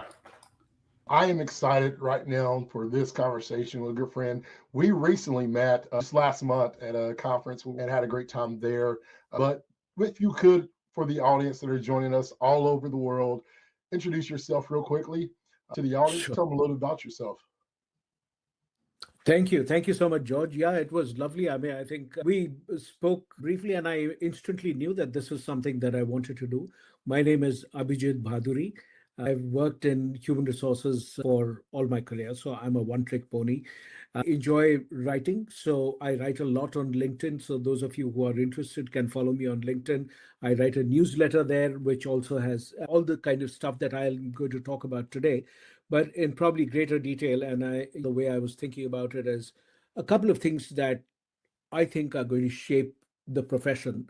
So how would I structure that? That's how I thought about it. So excited to do this. My last role was at Microsoft. I was heading learning and development for them as a global partner for Microsoft. I was an employee there, and I work out of Seattle. My previous employers have been PepsiCo, Colgate, Tata's. So that's a lot. I think I should just pause. A future-proof career, and that's something that you're really passionate about, the learning, develop, the coaching aspects of it. But before we get diving into that conversation, finish this sentence for me, if you will. The future of work is human when? We are all able to realize our potential. Love it. Love it. Take us a little bit deeper on that, because I think about potential, right? In the sense of, I always say potential is like that Christmas gift that's wrapped up, but everybody knows what it is. You know what it is. It's something that you ask for. For me, I remember when I wanted a drum set, because I was very passionate about teaching myself drums. And you can't really disguise drum set unless you keep it in a box, but you want it set up. You want your child to really be able to explore and be able to play with that gift during Christmas. And so I always treated potential as that gift that you know what it is, but it's useless until you use it, right? It's useless until you put it to work. Explain a little bit more about the future work is human when we realize our potential and what you mean. What has happened is I've been working on my next book, which is about identity as it is getting shaped in the world of AI. So everything that I is based on the research that I've done for this book. So broad idea is this, that we have historically lived in this world where our identity has been designed and given to us. Somebody else designed it and gave it to us. So there are three elements. One is interchangeability, because when in the factory system, the assembly line system, the industrial age, that actually has shaped so much of the work practices, and hence they are obsolete. One of them is that interchangeability matters a lot when you're trying to scale up something. So think about a factory. Anything that I do, if I've created this little post-it piece, it doesn't matter whether you worked on shift one, I shift two, it needs to look exactly like this all the time. So that is the industrial age mindset, where we say interchangeability, which means we hire people based on a predetermined criteria. You need to have 5 years experience. 4.5 is not good enough. 6 is too much. You need to be exactly 5 years. You need to have this degree, this credential, this. And all of those assumptions that we are looking at have now been proved to be obsolete. We can talk about it in greater detail, but interchangeability is one. Two, it is credential driven, that you either have graduated from these 5 colleges, in which case you have a preference, you are really great, I love you, but otherwise everybody else is not good enough. So that's your second mindset, which is to be questioned. And the third element of that is it is employer driven. If I tell you I work for a company that you've heard of and admired, you would say, wow, you must be really smart. If I tell you I work for a company which is small, you've never heard of it, you kind of think that I didn't do much in life. All three are completely wrong assumptions. I worked with people and exploring this whole aspect of potential. That's what led me to write this. This is a time where we need to actually think of our potential more, not like a block of ice. If you sort of really think about it, that it's not frozen, it's fluid. The moment you sort of do this, you really start thinking about, what do I do? What do I do which is purely mine? And that could be based on multiple things. So that's really the way to design your identity, as opposed to live with somebody who's given you a certain kind of identity and it's a box. So you don't have to live in the box. And AI actually gives you that option. So that's, I look at it as a trigger where we can fulfill our potential because I draw a lot. If you go on to LinkedIn, you'll see almost all the articles that I do, they are illustrated by me. I Nice. just, never could get a chance to get enough time to start painting. It was limited to the weekend. Then I thought, how do I bring this into the work that I do? So when I would design slides, I would put in my drawings. When I wrote an article, I put in my drawings. That way, I combine my hobby in the work that I do. That's a broad model that I'm sort of really talking about, that you can actually bring in so much of yourself into the work that you do. And we are in an age where some of the work which we thought, if it is logical, if it can be repeated, can be all that, AI can do it much better than us. So we don't compete with AI on that. We compete with AI on everything where there is no data set. The way you and I are talking about it, you don't know what's the next sentence I'm going to speak. Neither do I know about it. This is things that are going to remain human. And I think the opportunity, we get dismayed when we hear about layoffs and Meta's laying off 6,000 people and all of that. We know about all this happening. But what we really don't think of this as an opportunity. We don't, because it's just bad news. Actually, I would think that this way of working is becoming completely, it's breaking down. And we need to start thinking about ourselves as unique. And that uniqueness is what makes you irreplaceable in this world of work. So the simple thesis, if you are unique, it is impossible for AI to replace you. Because AI actually relies a lot on data. So, for example, to train a fully self-driving car, you need 10 billion miles of data of driving. But human beings don't need 10 billion miles of driving to do this. You've probably done it after driving for a couple of days, and then you started to drive yourself and do all that. So there are things we do which is uniquely you, and that's based on everything that you've done in the past, your successes, failures, dreams, future, today. All of that together creates a unique combination which is impossible for AI to replicate. So that's where the opportunities will be. And Yeah. that's Yeah, I love that you took it from potential to purpose, right? And aligning not just what you're doing, what you're capable of doing, but having a sense of purpose. When I think about that, that's my why. Why am I doing that? And a lot of employees know what they do, but they don't know why they're doing it. And so, like having that combination, I think that's great to be able to talk about the potential and then the purpose. When it comes to the development of that, right? We talked about the AI, how AI is reshaping the traditional career path, but what are some of the skills that we as professionals, we're talking to thousands of HR professionals and some business leaders who are joining us right now. What are some of those skills that we should be focusing on developing to really remain relevant, to remain impactful in the future of work? so I would think that I would use five particular pieces: specialization, perspective, intelligence, the narrative part of it, and entity. Who you are, your identity actually determines everything that you build around. So think of entity being at the center. And I just realized when you think about it, this SPINE creates something called the spine flywheel: specialization, perspective, intelligence, narrative, and entity. So what happens is if you really start looking at what AI does today and what is it that you are left with, you should be able to sample everything in a broad way, like a generalist does. You do a little bit of a lot of those, but to be able to address and create stuff based on a context. For example, what works for, I've worked across many large organizations also and smaller places. What works in any one organization, a large to large organization, doesn't work. Yet most organizations benchmark. If that company is doing it, we should do it. This is best practices. It's such a terrible waste of time. So I believe that you should really start to have your own point of view developed based on things where you've really worked at it and you've been like an apprentice who's created that. So that's the first part. AI can do anything where there is a large data set, which means the human judgment, all of that is really something that AI will never be good at. So what one way to understand that is There's a language in Japan. It's called Ainu, Ainu. That's the name of the language. That's one language in which ChatGPT or any of the other LLMs is not good at. Why? Because small language will always tell you not enough people speak it, so I'm not very good at it. You can try it out yourself. So things which are human, where there isn't a large data set, think of what it's going to automate. Coding. Why? Because there are thousands and thousands of coders.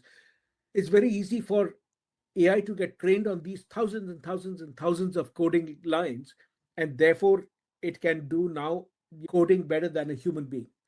But the ability to deal with human beings, how to work with a difficult person, how to motivate somebody. The role of a teacher is no longer, for example, about content. It's about how do you motivate somebody. Three, to think about your career not like a ladder, but a lattice which goes into different dimensions. It could be that you now are working in something else, completely different area. Could be a new geography, could be a new sector, could be a new field, could be a new specialization. All of that. I mean, I think that's, and then of course there are so many other factors that are going to shape the way that you think about your work. So the perspective that you develop is going to be shaped by political forces. So there is a war somewhere, there's not a war somewhere, there's a change of government. It'll create opportunities. The economic things. If the economy becomes unaffordable for a lot of people, low cost things will have lots of opportunities. So the idea is currently be alert to say, what is it that I can do in this configuration rather than to sort of go with a predetermined thing. That's the frozen model of your identity. So just being fluid about it is really the way that you can future-proof your career. Yeah, I love that thought. For many of us, it really starts here, right? The battle of everything. Whenever there's something new, I remember when your cell phones went house to the car, from the car to like our hands, right? And the ages of pagers and beepers, and like technology where it is now is totally different, right? We used to carry a phone in one hand and still have cameras in our others. I go to my grandparents' or aunt's house and I see photo books and photo albums, things that we don't see in a normal home with somebody 25 maybe or younger. My kid looked at a DVD the other day and a VHS tape and was like, what is this? And where does it go? Because we don't have it in our house anymore to be able to use outside of it being in a closet. We are constantly as humans changing our mind, right? Our mindset shifts so much. And especially in the workplace, we have to be able to do this. I always say great leaders. What separates great leaders from good leaders are that the willingness, but also being able to adapt. What mindset shifts? When I think about this, and this is a conversation that I had at a conference, a table, is like the mindset shifts. What mindset shifts can you give us that would help people build a resilient, fulfilling career, especially in the times where there's rapid change and adaptation, and we're talking about AI and what it can and cannot do, what it could do and help us and support us. But at the end of the day, we both know humanity is the key to technology, as it put, and we need that. What's the mindset shifts that we can have to become resilient and fulfilling careers as the time is changing? Sure. So George, I think I'm going to sort of answer this in two parts. One is a mindset shift, and the second is, the first mindset shift is that your career is shaped by millions of other factors beyond just simply skill and your personality. So we've always been told, kind of work hard, get the skills, and then everything is good. Actually, there are lots and lots of factors. You're working in a particular industry, suddenly the founder decides to part ways with their co-founders, and suddenly the thing collapses. So there are many factors. One of the things to look at is, we used to think about careers as a single straight line. So career 1.0, I wrote a book called Career 3.0, and 1.0 is one ecosystem. I work in Bethlehem Steel, I kind of retire from Bethlehem Steel. So that's the way that we have looked at our lives and careers. You go to a second phase, which is two particular skills and two ecosystems. Think about it, during COVID, a lot of people started to develop their own hobbies and sort of look at that as something that they could monetize. Yeah. Why monetization is important? Because it simply means you're good enough for somebody to pay you to do this. That's the monetization reason. But let's say you do whatever work you do as HR person, you're a generalist, you're a specialist, you're doing all of that. But maybe you're very good at editing videos. Maybe you're very good at baking. Maybe you're good at doing painting. If think about creative ways in which you can monetize the second aspect of it. The reason for that is you need to have one area where it can become future proof. So if one sort of fails, then you still have something else that holds your identity together, not just the pay stream. The third element is to have career 3.0, which is you build 6 skills, and which is 3 different ecosystems. The 6 skills are: one, how do you learn what you've not been formally taught? This is a great example of just what I thought is just so powerful, that you're doing the summer school. This is a terrific way in which you build. So don't just look at it from a content absorption point of view, but build connections. Connect with me, connect with George, connect with all the people that you're meeting here, your peers, your friends. Tell them about the process of it. Always helps your learning, because learning is a social process. So how do you learn that? Two, when you learn something, teach somebody. The moment you sort of do that, you will find that it makes you a better expert, because more and more people discover that, oh, wow, I mean, you can explain things in such a different way. For all you know, that just creates another set of opportunities. For example, on Instagram, look up somebody called Miss Excel, EXEL, the Microsoft Excel. She dances and teaches Excel. She loves dancing. She's very good at doing Excel. She teaches that in a truly creative way. She makes 6 figures in one day. So that's amazing that Miss Excel. I've written about her in my book. Amazing person. So teaching George what you are doing could be the next big thing. So I'm going to sort of sign up to be with you on an ongoing basis. So that's definitely skill two. The third is, how do you become a great storyteller? Because the ability to be great. So these 6 skills are all, to be great at teaching, you also need to be a storyteller, because people are not just interested in the content part of it, but somebody who can make that content come alive, make it context specific. That's what makes you a great storyteller. The fourth is different ecosystems. How do you sort of, you are teaching this in a school? Can you teach it in a college? Can you teach it in the community? Can you teach it in this shop where you are doing? Try many different things. The last part of it is that how do you sort of really start to navigate these different ecosystems, and think that your skills are to be crafted like a list portfolio. Some skills are going to be really good. You are going to be very proficient at it. Some skills you are learning, you are a novice. Some skills you are at the peak. The moment you start to get good, build your next skill and start developing the next one. At any given point of time, you are constantly learning a couple of different things which are new.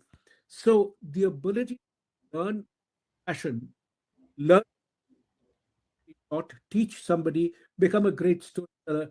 And the last I would say is build a personal brand is the other last piece. That's your sixth skill. You brand by doing all the above, becoming part of different ecosystems and the 6 skills. That's how you become a great personal brand as well. So that's Awesome.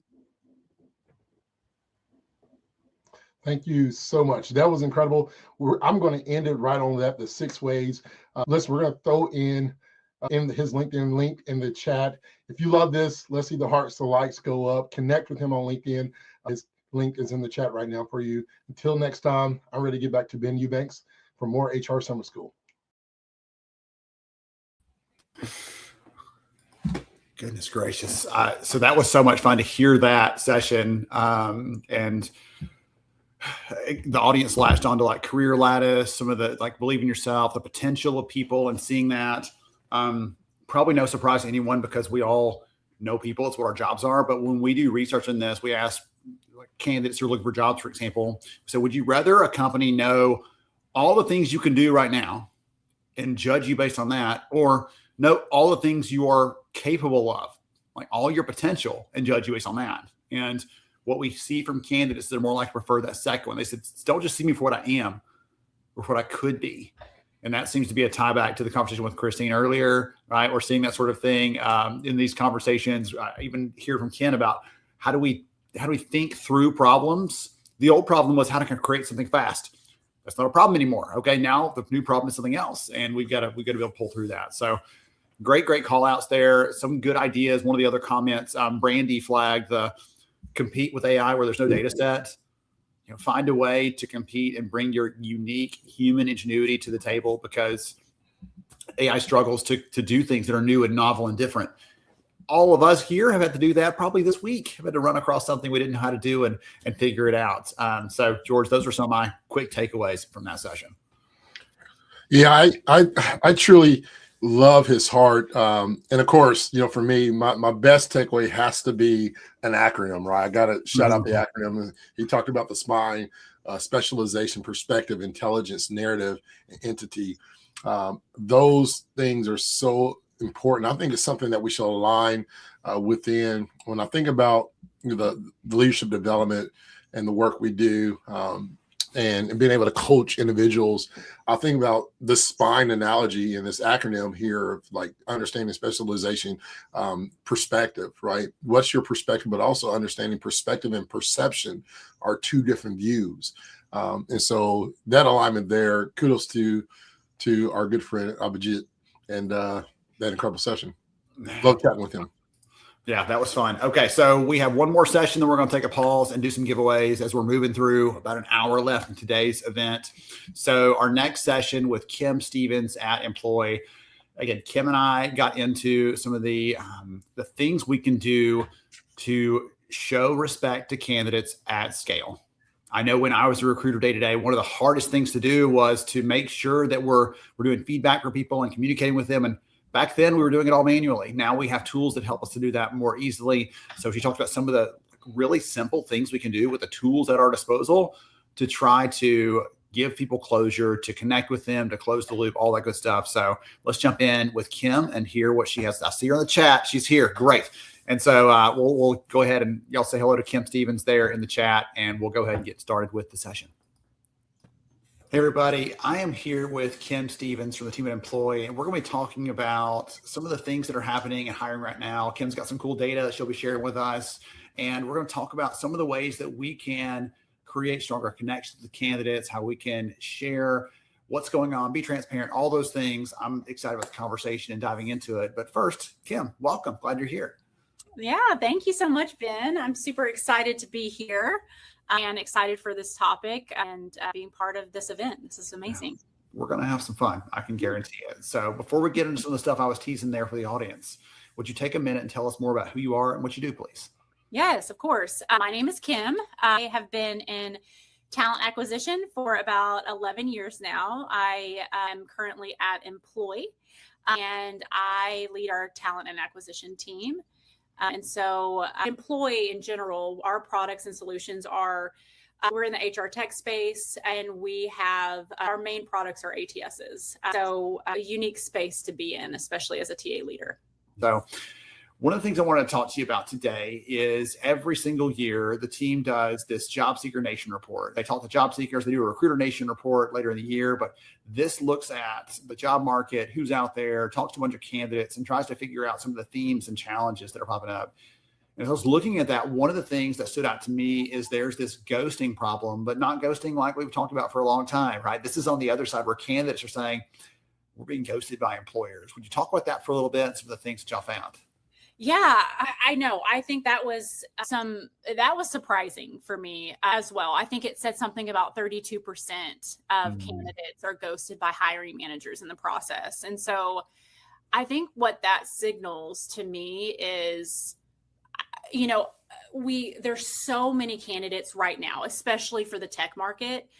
And I think that probably what is happening, or what I'm assuming is happening, is that the systems that the companies may be using are not really working for them. The automation isn't working for them because no one is intentionally trying to ghost candidates. It's something in their process. It's something in that automation.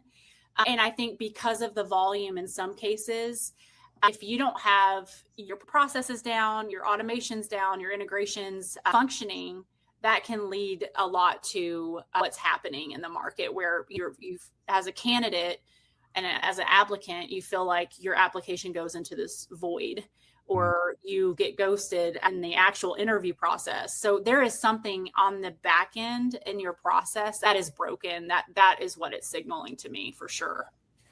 Well, I go back to we do our own research, and one of the things that stood out to us when we asked employers this just this spring, so at the same time you are doing this data set that you were collecting, we saw that employers, leaders like you, said we are being asked to do more with less. We're being stretched out. And so we asked them, okay, well, in that case, what's the first thing to go? What's the first thing that you cut back on to try to keep your momentum going? Like the first thing was communicating with candidates. Like, oh no, we're creating this negative cycle and making it worse potentially because the candidates are telling us, hey, it's not great. What are your thoughts? Yeah, I mean, I think a big part of our job is the candidate communication piece. It's part of the job. It's part of that administrative part of the recruitment function, but it is such an important part. And I'm going to go back to technologies and templates and automation and process. I think you can still have that human element and it still be automated as a template. It depends on your systems. It depends on your ATSs, but there should be triggers along the way that you can preset in your application process to help you send updates to candidates in regards to their application, where they're at in process. And if you don't have those triggers, you should probably be thinking more about like how you can automate with your email templating. And you can get really creative with templates and make them feel more human and not feel like it's just an automated message that they're receiving. I know that we've gotten some good feedback, even from candidates that were actually not a fit, but they gave us feedback because in one case we have a trigger in our system that it's compensation related. And so basically what it is if they're outside of the range, they will get an automation of a triggered disposition email. But it says in the template, it initiates the candidate to basically understand, hey, we see that you're out of range. If this is a mistake, because a lot of the time candidates just put in what they think, right? And they don't want to be rejected for that. But I think we're trying to think through all of the situations and putting those in templates and putting those in triggers. And so for this particular example, we would put in, if this is a mistake, if you are open to our range that's listed on the job, and we'll pull that as a placeholder in the template as well, just so they can see it. I think that can make it more human. And we've had a lot of people either respond and say, actually, it is out of range. I appreciate the extra detail though of why I was rejected, or actually no, I didn't know what the range was in the market. I just assumed it would be this, but I'm open to this. And so I think it's making sure that people understand to a certain degree, especially at the beginning of the funnel too, and not just throughout the funnel and throughout the process of recruitment, but at the beginning stages, why they are getting dispositioned. There was I don't know if you saw this, there was a story in the news in the last week or two about a person, I guess, like, listen, I've done this job. This is on my job description. This is my current job title. I applied for a job and 5 minutes later was automatically rejected. Yeah. Even though like I do this job, and it got picked up by the news and they were sharing this and saying, look at all this trouble that's being caused. And when I saw that, I thought, okay, that is kind of weird. But your point here makes you think like he could have asked for a lot of different things or said different things that made him not a fit for that. Yeah. And it's not always an AI not picking you. We have some very specific rules and filters. Like a lot of times for roles that we had to hire in the past that had like a security clearance, it was, you must be a U.S. citizen in order to be eligible for this job. That was a requirement for that cleared process. And so we had people that were kicked out, but it wasn't, again, AI. It wasn't malicious. It was just, this is required by the government who is going to be ultimately paying for this job. And so I think back to those sorts of things. So as you were sharing that, I was like, now I feel differently about that story in the news the other day. And I think there's something bigger to it too, is being careful with your triggers, right? If you have triggers set for specific disposition or rejection emails, and but you're sending a generic email in response to why candidates are being rejected, if they don't understand what part of it, like, so let's just say, let's go back to the sponsorship piece. Mm-hmm. If they accidentally say, we actually have had this a lot, and we've restructured the way that we pose that question. But we had some people that were like, hey, I don't require sponsorship, but I got a rejection email that said that we unfortunately we can't sponsor. And if they didn't know that was the reason, then they would have just been like, well, I guess I just wasn't a fit, even if they were an actual job fit. So we've had people come back and say, actually, no, I'm so sorry. I was speeding through the application process. I hit yes instead of no. And so I think it's really important to don't be scared to customize rejection templates to call out some of the reasonings why. You don't have to get so specific in like their actual job specific like experience, but you can get kind of specific with certain triggers, especially if it's comp or things that are tangible where they can understand like exactly why. Yeah, like a category, right? Yeah. Like, so I think that's really important. I think that's a great call out there, because I always think back to my days where I was doing this manually. Okay. I had a template, but I had to copy paste that sucker. It took forever to do these sorts of things way back when. And so the easiest thing to do was to have something very generic. And a lot of companies are still in that mode of have a generic, hey, thank you for your application. We pick someone else, but that's all it says, or we're not considering you any further. It's all it says. And if you give a little bit of extra detail there around that, people generally are happier with that. The data tell us people want to see those things. Companies are worried about it because they don't want to get into trouble. But the things you're talking about here are not things that are going to get anyone into trouble. And it's going to lead to better clarity for that candidate on the other side of the aisle. So it'll be good. Sorry. I'm so excited about this topic because I think it's so important. I think it's so important. And I think I always say, be more specific on the front end. I think when it comes to specific things like we said, like comp or even years of experience, you could have a rejection where it says, if the question is, we need someone between 1 to 4 years of experience, do you have that, yes or no? And they hit no, but on accident, but then we have a disposition email that tells them, then I think that they could come back and say, actually, no, I actually have 2 years of doing this, and they can explain more and they know exactly why they were rejected. I think it gets trickier when you get through the process. Yes. Where companies get scared.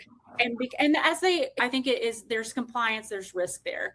When candidates get further in the process, to me, I never put feedback. I'm old school, and maybe I'm too old school, but I think that candidates deserve feedback on an actual call. And I think that puts you less at risk at times, and you can still be high level with the feedback, but I never put granular feedback on interview feedback or anything like that in the actual, like an email. But I think that you can on the front end because there's less risk. What's interesting that is I can think of 2 reasons why your approach is better. Number one, if I take the time, hey, Kim, got a minute, I just want to catch you up on what's happening with the job. We picked someone else. Here's the reason why. Thank you again so much. We're going to hold on to your stuff because you were one of our top candidates. Like, someone on the receiving end of that feels heard. They feel respected, right? Even if it's a no, it's like, darn. But that level of respect to come back to them like that is different than what they're getting from everybody else in the employer space, right? And the other part there is when you get something in writing, all of us have a tendency to start picking it apart and saying, second guessing it. And well, maybe they didn't hear me, or I should have shared this example. Or let me tell you something else. Like, the door's not open. I'm not telling you the door's open to continue the conversation. And so being able to do that closure verbally and face-to-face as much as you can, or at least over the phone, it feels to me like it's more respectful and connects them, especially if they spent the time doing an interview, doing a work sample, something else, not just a blind apply on the website, but those other steps, that's when I feel like we owe them something back. Yeah, I do too. And sometimes too, I think it's okay. I always like to give the option. I will send an email and say, because we all know we have a lot on our plate, and sometimes giving someone a call impromptu is difficult. And it's also, you want to be respectful of their time too. And in the scheduling piece of everything, there's logistics that go into recruitment and communication.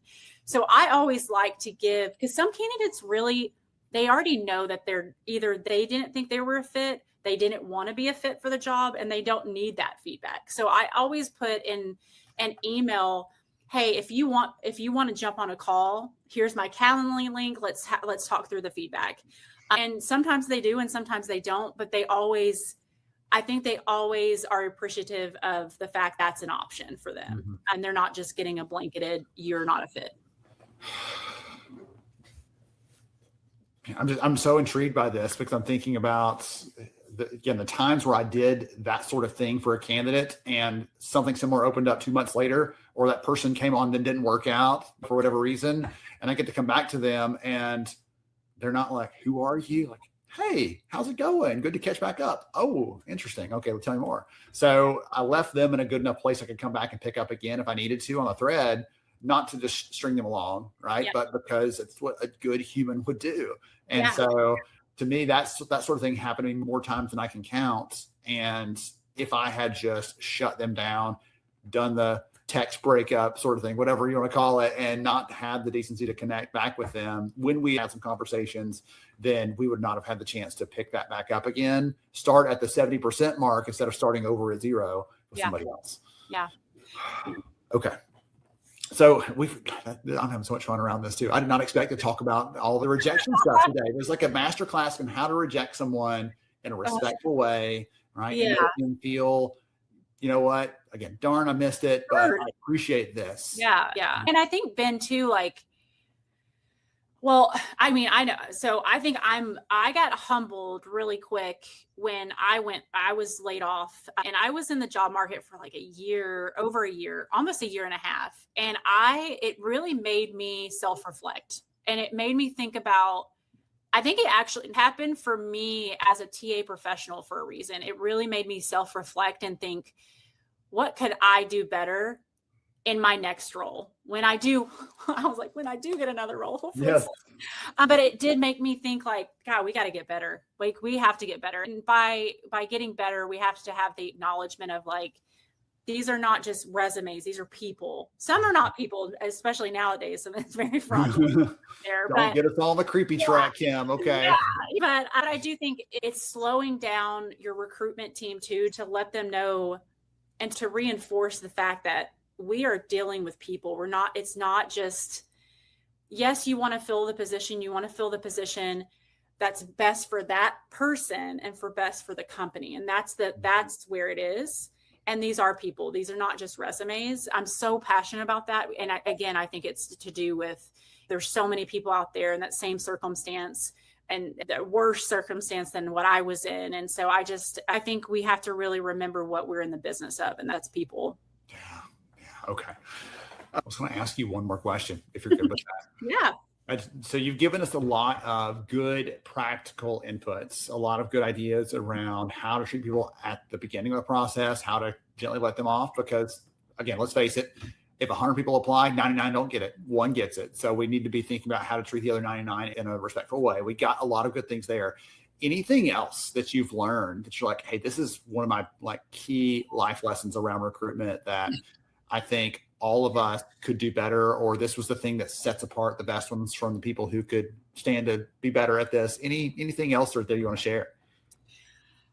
I don't know if it's specific to the individual, the recruitment team, or anything in regards to that. I think what I have grown to really understand throughout my career is companies that understand the value of talent acquisition and HR. The companies that get that and understand that there needs to be some investment there, it goes such a long way in regards to the talent that you bring into your organization, your retention. There's so many elements, and it starts there. And companies that understand that and get it and understand that process can kill your talent flow, and not understanding the reasonings behind why it's important to have a good interview plan, have a good process, and it work for the candidate, not just the company or the team. That's when I think it's such a critical part of our job. So going back to TA, it's such a critical part of us being able to show that value and to enable leaders to understand that value. And it starts with us too. And I think I would say that it's not, this is maybe more philosophical, but we are in the business of humans. And like, if we could just think about that, like more deeply and thoughtful, and be thoughtful and strategic and invest in that, you are going to get your return on investment with your business and generating revenue. But you have to get that right first. And if you can't get that right, it's going to be a continuous situation that you're in. Unfortunately, that's not a good one. But so many things that occur to me as you're saying that. My favorite saying around recruiting is the easiest job to fill is the one where you didn't lose a person in the first place. Like, do well by them when they're an employee here and bring them on and all those sorts of things. So our brain's going in all kinds of good directions. So thank you again for joining us. So what we're going to do here on the screen for the audience out there, if you want to see that report that Kim was talking about earlier, the data point on ghosting and a bunch of other data on how job seekers feel right now, you can scan that QR code and go and download that report from the team and employee. We're going to make sure and put Kim, your LinkedIn handle in here so they can reach out and connect with you as a fellow HR recruiting leader that they can connect with and maybe talk shop, maybe talk about that interesting candidate experience they had one time themselves. And they're like, oh yeah, I've been there just like Kim was. And I appreciate that. It gives you an empathy and appreciation for everybody that's going through it today. So thank you again for joining us. We appreciate it. Thank you so much. Absolutely. To everybody else out there, stay tuned for more summer school coming right up. All right, everybody. Well, George is getting that QR code ready to go for a second. Then you can come and join me, George. Really quickly, we're about to do some giveaways for people here in the audience. That was such a fun session with Kim. Really quick, talk about that. I have so much fun watching this set of different people that don't know each other, that aren't connected. And Kim, thanks for joining us in the chat. It was good to see you, my friend. But she talked to the end about, listen, we're in the people business. Again, that wasn't prompted. I didn't ask her to do that. And that connects to all these other things that we've been covering over the last 2 days. Hint, we're going to cover some of that tomorrow too. But it's so much fun for me to see those connections where we all know fundamentally, generally, this is what good looks like, right? Treat people well, have some respect, dignity. Yeah, those things matter. And then, hey, this doesn't look very great. Being unresponsive, not connecting, not showing that you care about the person behind the job title. Like both of those two sides of it are very real. So that was awesome. Loved it, Kim. And thanks again to the employee team for connecting us. I have a new friend in the recruiting world, which is always great. So we're going to give some books away. We have all right, great. George got our employee QR code up there. Perfect. And then I want to clue you in on this. So yesterday, the audience we had live saw a stack of books sitting there. I was like, get what you want. I got so many of these to give away. So George is taking that seriously, trying to give us a long list of people to be giving things to. So the first one I have is Nobody Cares About Your Career. This book by Erica has some of those like fundamental truths of how we get work done, how we feel about the things we're accomplishing. And like one of the ways to talk about it is like embrace the chaos. And I felt like it was very fitting for our audience. We have a bunch of warriors out there doing good work, and for people that want to excel and reach their potential, as we heard from obviously earlier, then this is a book to help you get there. So we're giving some of these books away. We recently gave some of these books away, A Greater Goal, at our event around compensation. I have a couple of those left. And this is the true story of the U.S. women's soccer team as they were fighting for and continue to fight for pay equity.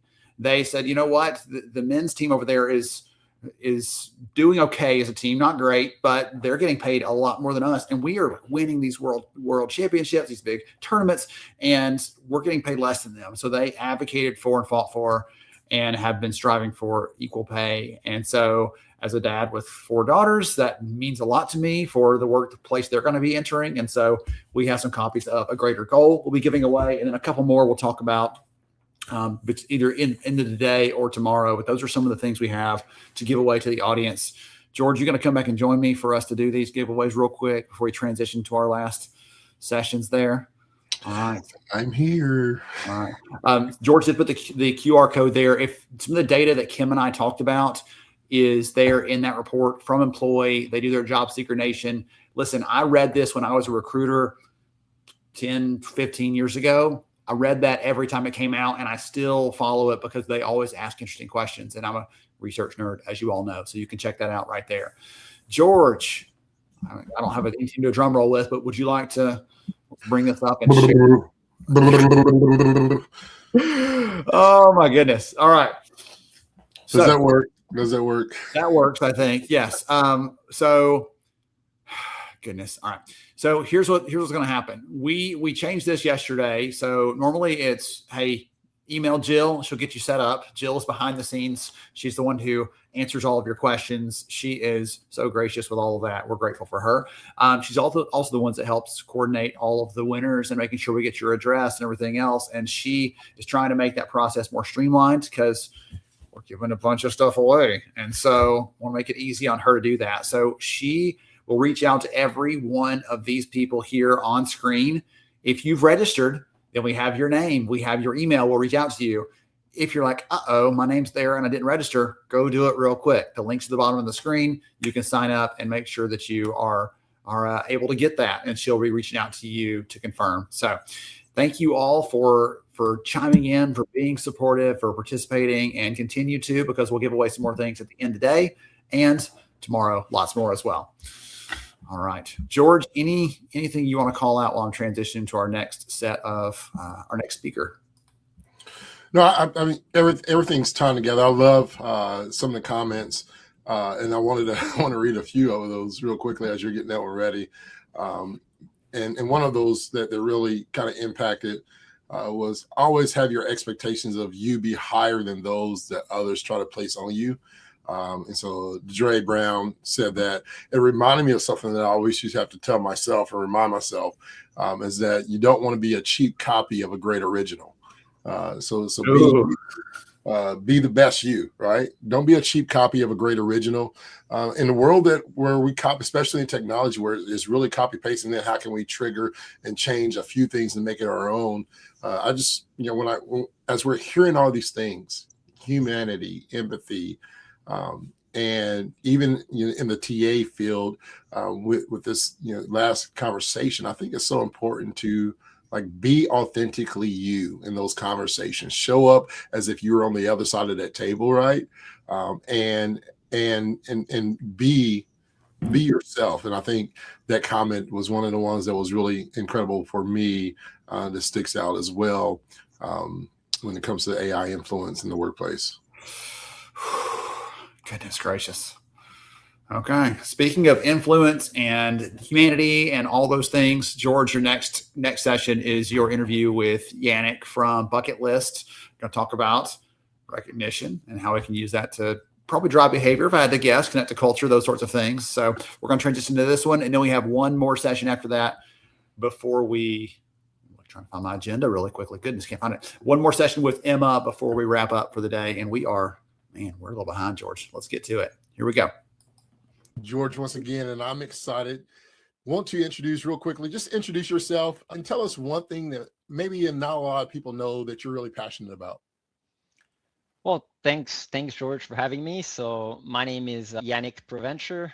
Kind of hard name to say. I'm from Quebec City. My first language is French, so I always translate my name. In the real pronunciation is Provencher, but you can say Provencher, no problem, if you ever have to say my name. But yeah, different things about me, what I'm passionate about. I'm kind of really specific in that I'm really passionate when it comes to my personal life to skiing in the winter and go-kart racing in the summer. I always stay the answer because it's really something I do a lot and I do enjoy very much. In terms of more professionally, I'm an IO psychology advisor at Bucket List. And a lot of the things that I do is the thought leadership about recognition and just finding out the evidence of why recognition works and why, in other words, it's so amazing. So a lot of measurement, and another of my passion is kind of measuring things that are hard to directly observe or directly see. And these are a lot of things that involve our organizational health and safety. So like feeling valued, burnout, stress, engagement, all these things that you cannot measure with a ruler or a specific metric. You kind of have need surveys, focus group, interviews. So I'm kind of really passionate about that as well. And yeah, I'm also have a master's in industrial and organizational psychology. So all my research is focused on organizational health and safety. And yeah, I'm also a PhD candidate. So I'm really happy to be here and having that conversation with you, George. Awesome. That's incredible. Just a few weeks ago, you talked about go-karts, and I love racing. We have the Indy 500, which is kind of the spectacle of all sports racing. And it was incredible. So as we talk about today, we've been diving into the future of work is human.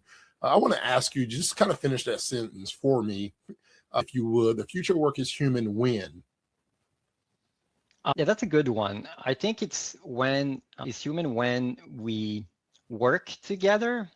And that's especially important in the age of AI, because we kind of tend to forget the human part. But if you look back, I think as a species, we always did a lot of good work and evolved really well by cooperating, like working together through cooperation instead of working against each other.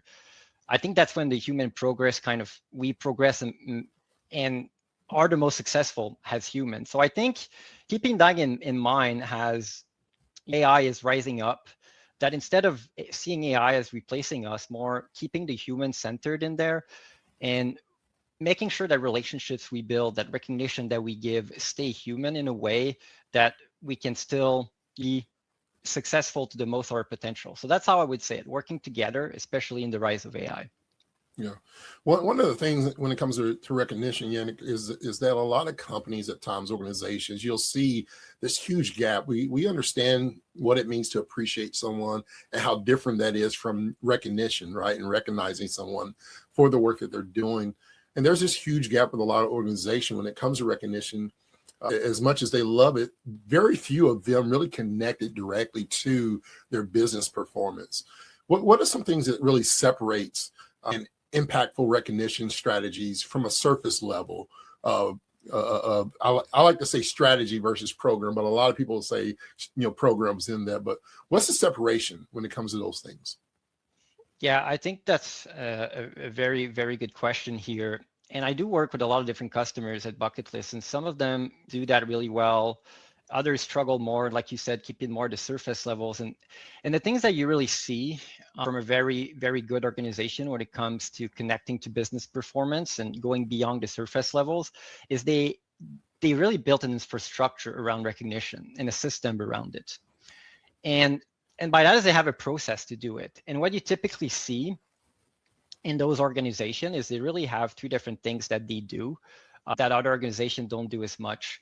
And the first thing is they ensure that the recognition that's been given in their company and so on comes from the leadership, top down, comes from their vision and values. So the organizational values that are set by the organization, the culture they want to build, because recognition is really powerful. So if you recognize someone, it will reinforce and encourage the behavior. So you want to make sure that the behavior you encourage is actually something that you want in your organization and that's really valued. So that's what they're going to do. They're going to make sure that that's specific and the employees are clear about that. And then have a process that we really value when you recognize people around different things. An example could be kindness, right? Recognize around kindness, show different things around that. That's something that could be it. Another one, I would say, they ensure that the recognition that's happening throughout the organization is visible, that everyone can see it in a way. And if you use a platform or you have a good recognition program, that's something that you can do really well. But there's still some problems that arise as well for some specific organization. And the customers that we have that is doing an amazing job of that is some of the jobs, like in construction or frontline or in healthcare settings, the employees don't necessarily have the time to log in and see all the recognition that are on the platform or in their specific recognition program. So what they did is they use our technology, they use the platform, the feed, and all the recognition that was given they printed them out. And what they did is they put that in the break rooms and things like that in their organization.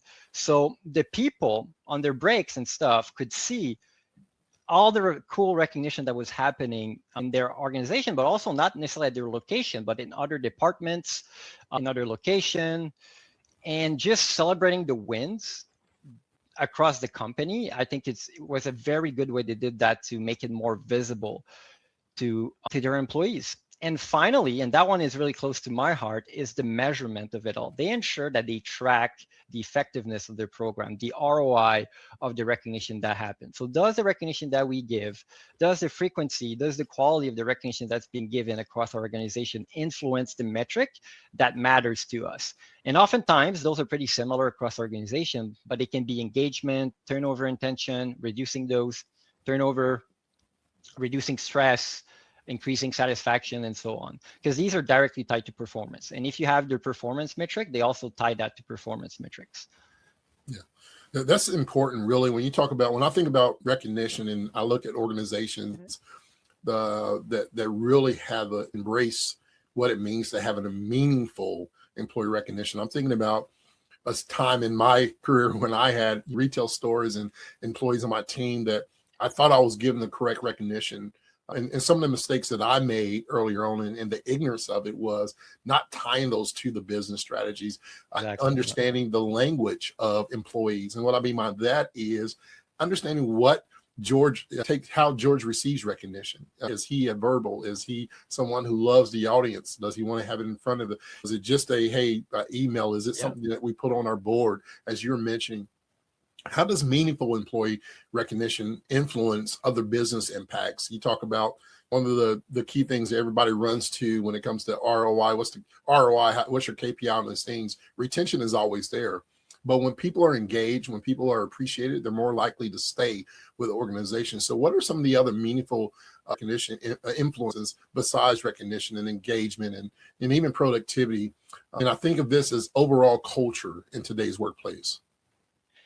Yeah, so recognition will shape your culture. And one of the cool things that I love about my job as well is I get to track those. I get to see how effective recognition is across the board, especially that recognition that is done really well. And the metrics are consistent across the board. We see that across all industries that we measure. We can see that also in external research, but even the research we do with our own customers, we see it. So in terms of impact and ROI, we see that if you recognize employees more often and you also recognize them with higher quality of recognition, and I can dive more into it later as well, they're 4 times more likely to be engaged and 6 times less likely to think about leaving. And also there's a huge impact on reducing burnout and reducing stress. These are things that we consistently see. But yeah, it's really, really, really impactful. And the reason why it works is not necessarily because it's a direct impact. So recognition is the thing that comes first. We always call it like a leading indicator. So you were talking about how you give recognition and all these things and kind of going to other metrics other than performance and let's say satisfaction or engagement, but it doesn't directly typically impact these metrics. First, it impacts things like belonging, impacts things like feeling valued, feeling part of the group. And that's the interesting component. That's the thing that recognition impacts is first. And that is why it works so well. Because when you feel valued, when you feel good about yourself, when you feel competent in the work that you do, when you feel you're appreciated at the work, by your peers and your coworkers and your leaders, then that motivates you to work harder, to be more engaged. And that's what we see. You become more engaged, you become more satisfied, and that impacts your performance in the long run. Yeah, I love that you say that. Ben made a statement a while back, and something that I've been repeating over and over and over again is that humanity is now the true premium. And the value that people see when I hear from employees, what I'm hearing is they want to be seen, they want to be valued, they want to feel safe, right? We talk about the belonging aspect, but also the foundation of all those things is being able to know that I can trust my leaders and this organization where there's psychological safety at that as well. And a lot of times where most people go wrong is recognition is treated as a program and culture is treated as a slogan. and performance is treated as a metrics. And it's really, how do we tie all these things together where culture, performance, and recognition is a true framework within the organization? As I mentioned that, I'm thinking about something that I really wanted to ask you, so I'm gonna ask it now because I think it's a great time. I don't want to use the word mistake as if that's like everyone's making mistakes, because sometimes it's just we don't know, or we haven't even thought outside of the box that we've been given. But what are some of those concerns, mistakes, in the box things that leaders make when trying to recognize employees? And how can, and I'll add a second question on, how can we as people create recognition that feels authentic and motivating without an organization say we're implementing bucket lists? How can you go beyond, hey, we have this great recognition software, but it's really who we are, it's what we do? How can it be more authentic? Yeah, I'll start with the mistake aspect, and that's a really good question. I get asked that question like a lot, and I feel like I come up with a different answer all the times. But I think what I want to focus on really in terms of mistake, and it's not necessarily a bad thing, but it's kind of a trap that we often get ourselves into as leaders, and as we build a recognition program, is one of the first and most important things that we do to measure the success of a program is we want to ensure that recognition, that people across the organization recognize each other, and there's a frequency that happens. Like recognition frequency is present in your organization. So the more you recognize others in your organization, the better your recognition program is. And that's true to some extent, because that will have a great impact on all the outcomes that we discuss, like performance, turnover, intention, engagement, and so on. But it's also a trap that if you focus only on this, you will miss on the biggest piece that affects, that makes recognition like a superpower, and that is recognition quality. That means it's recognition that is authentic, that feels fair, that is personalized, specific, and that is timely, that happens. And if you focus too much on the frequency, you tend to kind of ignore the quality, right? I like, just as an example, let's say I want to provide you recognition, and I'll be honest here, I'm enjoying the conversation with you right now. I think you're doing a really good job explaining the question to me, and I think you're making me comfortable in this fire chat, and I have a great time. So thank you for that, and I do appreciate it. I mean, that's giving recognition in a way, and I mean it when I say that. That's giving recognition that I'm kind of specific towards the behavior that I'm giving to you. But instead, if I just told you, hey, George, thanks for coming to the meeting today, I appreciate it. Does that feel like, did you feel anything from me saying that? Probably not as much than me saying that, like, you're making me comfortable being here. Because I actually meant it and focused on the exact behavior that you did, instead of just saying, oh, cool, you showed up, right? Which is kind of an expected behavior in the organization or whatsoever. So I think that's the most important thing. Focus on the quality as well. So make sure frequency is there, but also ensure that the recognition that's being given across your organization is of high quality. And that's when you see the biggest impact. If you compare customers with lower quality or higher quality, that's where we see the biggest difference. Yeah. That's amazing. I want to tap and maybe end it on this conversation, because I want to go back to, as the future work is human, some of the human qualities. You mentioned the word belonging, and it kind of triggered just kind of a reminder. And again, for those who have heard this before, I'll repeat it. For those who are new, it's great for you to hear it. But we define psychological or belonging, the defining moment of psychological belonging, defining it as I feel accepted, respected, and appreciated at work by my direct leader. And when we ask that question, there's some research as well. I want to get kind of your comments on this and tying this together. When we asked that question, the employees who said, I feel accepted, respected, and appreciated was 3.4 more times to be happy with their current job. They were 7 times more likely to recommend their employer as a great place to work. And so there's this connection, the impact, if you will, on belonging, the impact on being human at work. And there's a lot of guardrails that a lot of leaders sometimes will put up, where this is business, this is nothing personal. How would you encourage our HR professionals and leaders who are watching right now, as a takeaway, the importance of humanity at work, where you're creating psychological safety, you're creating that psychological belonging where people feel accepted, respected, and appreciated? How is that so valuable, and how would you encourage them to treat that not just as a program, but actually aligning it with their core values at work? Yeah, a very great question. I also have a good story based on that as well. So at the end of the day, we're all social beings, right? And the reason, like I said, I think before, why recognition works so well, is because we're human. It goes back to the social connection we make, the trust that it builds, being empathetic toward each other, being kind toward each other, and all these things. So like I said, it doesn't directly, let's say, influence performance, but it's that pathway. It makes you feel that you're part, you feel that you belong, and things like that. And a good example how you can implement that in your organization, and it going back to the conversation that we have as well with tying back to your organizational values, make some of your values really human. So one of our customer, what they did as well, was really cool, is they really value kindness in their organization. So what they did is they published a post on the bucket list platform where they said that we really encourage you to recognize others in the company around things that they do that are kind to you, and put the word kindness in your recognition, and even upload a photo if you want of it so we can share that with all our group. And it really like increase the participation of the recognition program a lot. And they also, if you put kindness in there, they would take part in a giveaway of like in a draw or something. And that was really a nice example, kind of showcasing that it's easier than you think to make it human. It's easier than you think to take recognition and just make it something that we can all be social about and bond together with. And so it's the little things like that we tend to forget, but it's really impactful. And that's kind of why the impact is so big that you see in from the result also we just discussed.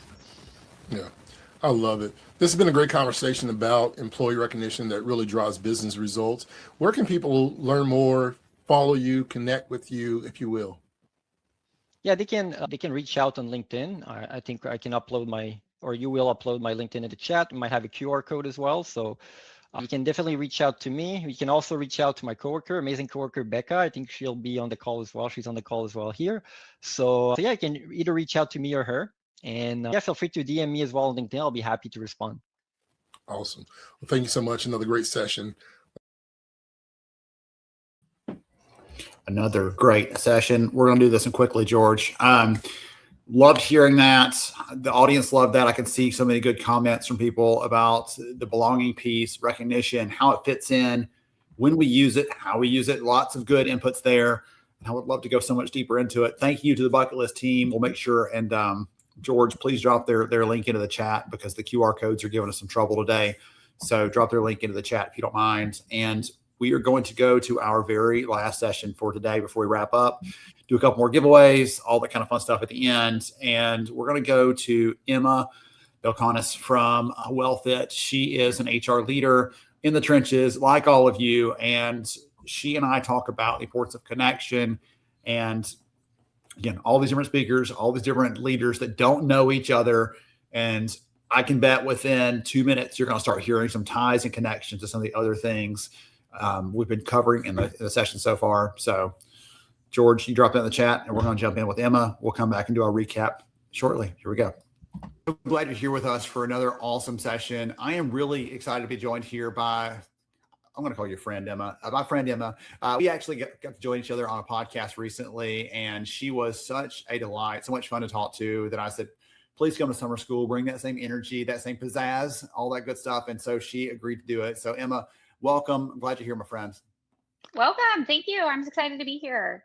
Well, we're going to have some fun. So you are an HR leader. You're in the trenches every day. Take a minute and tell the audience more about who you are and what you do before we get into our conversation, if you don't mind. Yeah. So I serve as the director of people and organization. I'm at a dental fintech company where we're focused on making dental care more accessible and affordable through technology and financial solutions. So I wanted to take a minute and just share that I took a pretty non-traditional path to get into human resources. I like to joke that I didn't find HR, that HR found me. So it's been the constant theme there really is helping people grow and become the best versions of themselves. And that's how I ended up here at WellFit. I've been here for about 4 years.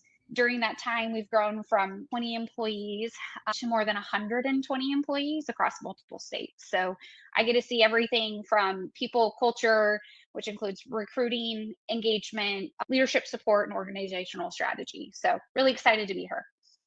Well, I'm excited to get in the conversation because when you and I talked before, we talked about some of that growth. We talked about the opportunity and the challenge that presents, but also some of the other things around how to keep connection alive when you're doing that, right? It's easy to focus just on the growth piece and all the other bits and forget about, we've got to make sure that we're staying connected or people will just fall away. So let's start there. Why don't we? So WellFit has grown a lot. As you mentioned, that's a pretty significant curve, pretty steep. And you still seem like a pleasant person. So kudos to you on that one. Talk about how you keep your culture, maintain your culture. How do you keep it alive when you're going like that? Because it feels like you could get pulled in a direction that may not be supportive of the values you have when you're pushed to grow that fast. If that makes sense. Yes. So one of the things that I've learned being in a high growth environment is that growth exposes everything. So if you have unclear processes, if you have gaps in communication, if there's challenges with leadership, or even cultural inconsistencies can become amplified as organizations scale. So I think one of the biggest mistakes companies make is culture will naturally sustain itself through growth. It won't. Culture changes whether you intentionally manage it or not. So when organizations are small, cultures often survive on proximity. Everyone knows each other. Communication, it just happens organically. And alignment just feels easier. As companies grow, teams become more specialized, communication becomes more transactional, and silos can form very quickly. And it's really important that leaders stop and take the time to make sure we're kind of blending everything together. The other piece I want to hit on a little bit too is you start to see things like change fatigue. Priorities shift constantly. Processes are evolving. Employees, they can only absorb so much change at once. So for us, maintaining culture has really required a lot of intentionality. I said that a lot in my podcast as well, but intentionality around communication, ensuring our leadership is aligned, making moments for recognition and recognizing both the small and the big items, as well as creating opportunities for collaboration as we scale. So we're really working hard to create structure and operational maturity without losing that human side of the organization. But the other last thing I want to hit on this one is companies grow and scale. It's important to maintain the culture, but also to recognize that you may not preserve the same startup culture that exactly as it was. You may evolve into a new culture, but you want to ensure that that culture still reflects those values that the organization has. So one of the things you touched on a second ago, I want to come back to, if you don't mind. You said something like, I can't remember the word for word, but basically like as you grow, some of those inconsistencies can get magnified as you start to grow. Do you have an example of one of those where you're like, hey, at this level, I didn't know if that was like this manager does it this way, that manager does it that way, if it was something else that you were talking about there, but I was kind of curious what that would look like. Yeah, so I mean, I think one of the things we've done recently, I'll use a recent example, we're trying to leverage automation and AI within our product development life cycle. And one of the things, and it's one of those things that we wanted to also move really quickly to hopefully have a larger impact, get more items across the finish line, and be able to deliver more to our customers, which is really exciting. And people bought in. So I think that was great, right? Let's dive headfirst. The team was really energized and really excited about it. But it was a completely new process and a process that we kind of said, here we go, we're going to learn as we go, which again, initially the team was really excited and all for it. But come month 2, and the change is still constantly happening, and the team's like, well, I need to pass it over from product to technology. What does that workflow look like? Well, today it's ABC, tomorrow it's XYZ. And that was really hard for all of the teams to continue to manage, as well as leadership, because leadership was in it with them. They were feeling the changes and they were trying to evolve as it goes. And so we stopped. I mean, thankfully, we had done a governance meeting for this type of change to really ensure we were staying in tune with how is it truly going. And my team on the HR side, we actually really stepped in and brought it back to some of those basics, which really came back to communication. People just want to know what's coming.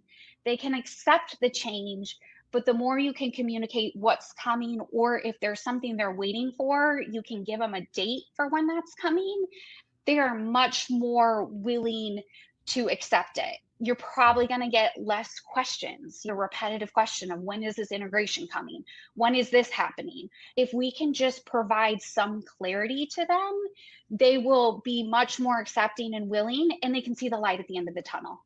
With all the change happening around them, you just want to give them even a glimmer of that light will go a really, really long way for the employees.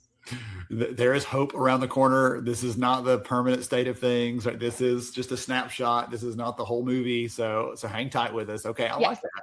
I like that. I want to ask you one of the things that, so you and I had fun talking about this because I worked in an organization where we had the same sort of thing, right? I joined a company and virtually overnight they'd gone from like 20 to 60 or 70 employees. So really fast growth. And we continued on past 100. And one of the things that was hard is as we got bigger, it was hard for me to feel connected to every single person, right? When you've got 40, I can know everybody's employees' names and I can know their kids' names and I can know when their dog's going to the vet. Like I can know all the things. As it got bigger, it felt harder to be connected to people. And I remember the first time that our CEO, who I reported to, said, you know what, I've never met anybody on this entire team over here before until today. And I realized like it was easy for him to feel disconnected too. And for all of us, the leadership team. So talk about why connection matters. That's my perspective as an HR leader. Yep. Talk about why that matters from the employee perspective, if you don't mind, like that connection piece and how that fits into that bigger picture of how they see themselves as part of the organization. Yeah, I think connection should kind of be that foundational piece as we as HR leaders and HR employees look at that employee experience. Today's working environment has become incredibly fast. It's very digital as well, and that can lead to it feeling transactional. And when you lose that connection, you kind of lose that motivation. Our days are packed with back-to-back meetings, Slack messages coming at you constantly. You have deadlines, and then you're also constantly switching between project A and project B. We're communicating all day, constantly, nonstop, whether we like it or not, but we're not really connecting. And I think from that employee perspective, that's what people want. They want to be wanted. They want to feel seen. They want to feel valued and trusted. They want to be included. And they also want to be connected to that larger message. And why are we doing what we're doing? When that starts disappearing, that's when you can feel a collaboration weaken. You can see innovation slows down. Employees start feeling isolated, even though they're constantly interacting. And I think the message and theme of HR Summer School talks is really around technology and how it's changing the way we work, but connection directly impacts innovation. Innovation rarely is going to happen when someone is rushing to their next meeting. It happens when people feel psychologically safe enough to brainstorm, challenge ideas, think creatively, or even just pause long enough to ask, is there a better way to do this? And I think that's really important. We need to create a room for those types of moments. Otherwise, execution is just going to consume everything. I've said this before probably on summer school, so I'll say it again really quickly. But my style of leadership is I am like to the task. Let's go do it. Let's go make it happen, and then we'll get more things to do. And it is not my natural style to slow down, because you said a minute ago, communicating isn't connecting. And I think that's so critical to call that out, because I will just talk at someone a lot, but I got to talk with someone. I've got to slow down and actually listen to them once in a while. And so I tell people, I made an audience laugh last week. I said, listen, I've got to slow down. And I'm like gritting my teeth. I'm like, hey, how was your weekend? Before we get into all the other stuff, because otherwise they're not going to, I care about people, but they're not going to feel it the same way if I just skip over all those things and go right to the work every time. So you calling that out, I'm like, you're stepping on my toes a little bit there, Emma, but it's because they need to be stepped on, because that's something I have to do if I want my people to know that I care about them. It doesn't happen by accident or it's just a natural byproduct of things. It only happens through intention. And I think that's what one of the things I'm getting from you is this has to be intentional, and it has to be part of this connection part has to actually happen. Would you give me an example of what this connection piece looks like, feels like? Because it's really easy for me to say, oh, just go connect, dust my hands off. But the people listening here are taking notes. They want to know, give me an example of how I can go do this, Emma. So what do you think? Yep. So one of the things we do at WellFit, I think I shared at the beginning, we have people all over the United States. Mm-hmm. And early on my journey in WellFit, we decided to do on-sites. So fly everybody in. And I know not everybody can do that, but you can do this virtually as well. But stopping and creating those moments for people to connect. We had an on-site, I think about 2 weeks ago now, and they're just so reinvigorating in helping people connect. One of the things recently, we have a sales force who's out there trying to sell, and they're also receiving feedback constantly from the customers. And we have a product team who's trying to build a product that the sales team loves and can sell us into every single dental office that is out there. And when you get into the day-to-day, you can start to get a little bit of a rub, right? It comes back to that communication. We're communicating constantly, and so at our on-site, we had everybody in. That included all of our sales force. And I know that is a big lift. That was 3 days. We had our sales force that was not out in the field selling. Yes. But we sat our product team down with our sales team. They spent half a day together that they would have not done. It's in a room. It's a lot harder to be distracted by Slack messages and team meetings and your cell phone and everything else when you're in the room together. And every time we do that, they come out like they're best buds again, right? Because over time, that just kind of that rub, or you're misinterpreting how someone is approaching you, or you're getting frustrated because you're asking the same question over and over again. Bringing people together and creating that space for them to have 3 to 4 hours together to talk through, what does a dental office really want?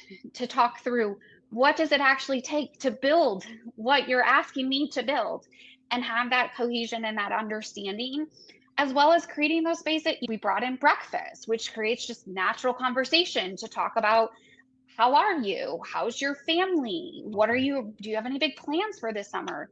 Those types of connections allows us to work through some of those not so pleasant moments that we're going to have together, or while we're working through items. And so bringing them together, like I said, we do it in person because we feel the impact from having people in person. You can do things like that virtually too. You can have people stop for 3 to 4 hours in a given day and have teams connect. Again, you just have to create it, and you have to be intentional in how you structure it. I'm one of those people like you that loves that in-person stuff, because it feels like, especially in HR, it feels like it's that much more valuable to really get at, hey, while you're here, can I ask you a question? Yes, absolutely. That's what I'm always here for. But if while you're here, sure, do it. Or that bit of extra time where we spend getting to know someone behind the job title, behind the pay rate, behind the whatever else they do, the project, because you have that time in person. When you are on a Zoom call or a Teams call, right? It's like next to next to next. Yep. And it's, listen, I don't know who decided that work can only get done in 30-minute blocks, Emma, but like, getting to know you a little bit, that's gone. And so that's one of the things that I love, the in-person stuff. And I actually was talking to our team just about this the other day, because one of our people is not in the country. She's based elsewhere. I'm like, how are we going to get you here sometime this year with all of us, so we're together as a group, because we're better together. And so thinking about something you're talking about here, I'm filtering that through the lens of how are we doing this for our own team, trying to make sure this is happening. And so that gives me some encouragement that we're on the right track. I want to ask you one last thing. You've sort of touched on this a little bit here, but I'd love to hear your take on this. One of the big theme this year, we do a theme every year for summer school, is that the future of work is human. Because I keep seeing all these headlines about all the cool AI stuff and everything else. And sure, it's great, but we're talking about that like the human part doesn't matter anymore. And so I'd love to hear from you. What does it mean to you when I say the future of work is human? Yeah, I think that's a really great question. And taking time to reflect on that, I think we all should stop and pause, take a minute, like we've talked about throughout this session, and just really reflect on what does that mean. I want to hit on a couple of things. So first off, the future of work is human does not mean technology or AI won't dramatically reshape work. It is already happening.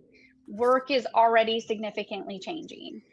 I think we're in the middle of one of the biggest workplace transformations that we'll experience in our lifetime. It is fundamentally changing how work gets done. It's getting done faster, and it's even reshaping the type of work that humans should be spending their time on. So I really think it's important that companies have to lean into it. I would not recommend avoiding it. It's coming, it's here to stay. These tools can really optimize work in ways that are incredibly powerful and really life-changing. But where I think the human part comes in is this: the more technology accelerates work, the more important human-centered leadership becomes. Behind every innovation, every breakthrough, every creative solution, there is still a human being, a human who felt psychologically safe enough to challenge an idea, think differently, or imagine a better way of doing something. So technology may accelerate execution, but humans are still driving creativity, judgment, empathy, innovation, trust, and overall the vision. And so I think it's really, really important to remember that, because without a human, none of this would have happened. I'm going to have to go back through and replay this spot again because I have to get all those pieces there you shared. I love your answer to that, Emma. I love your heart behind it. You can hear your passion for the people overall, right? The people of wealth that obviously are benefiting from you being there, but everyone can hear that passion about the importance of people, especially now more than ever. So thank you for sharing that. If someone wants to connect with you, is LinkedIn the best way to do that? Yes, LinkedIn's going to be the best way to do that. You can direct message me, send me a friend request. Would love to grow my network. Okay, perfect. I'll make sure and tag that into the comments here so people can reach out and connect with you.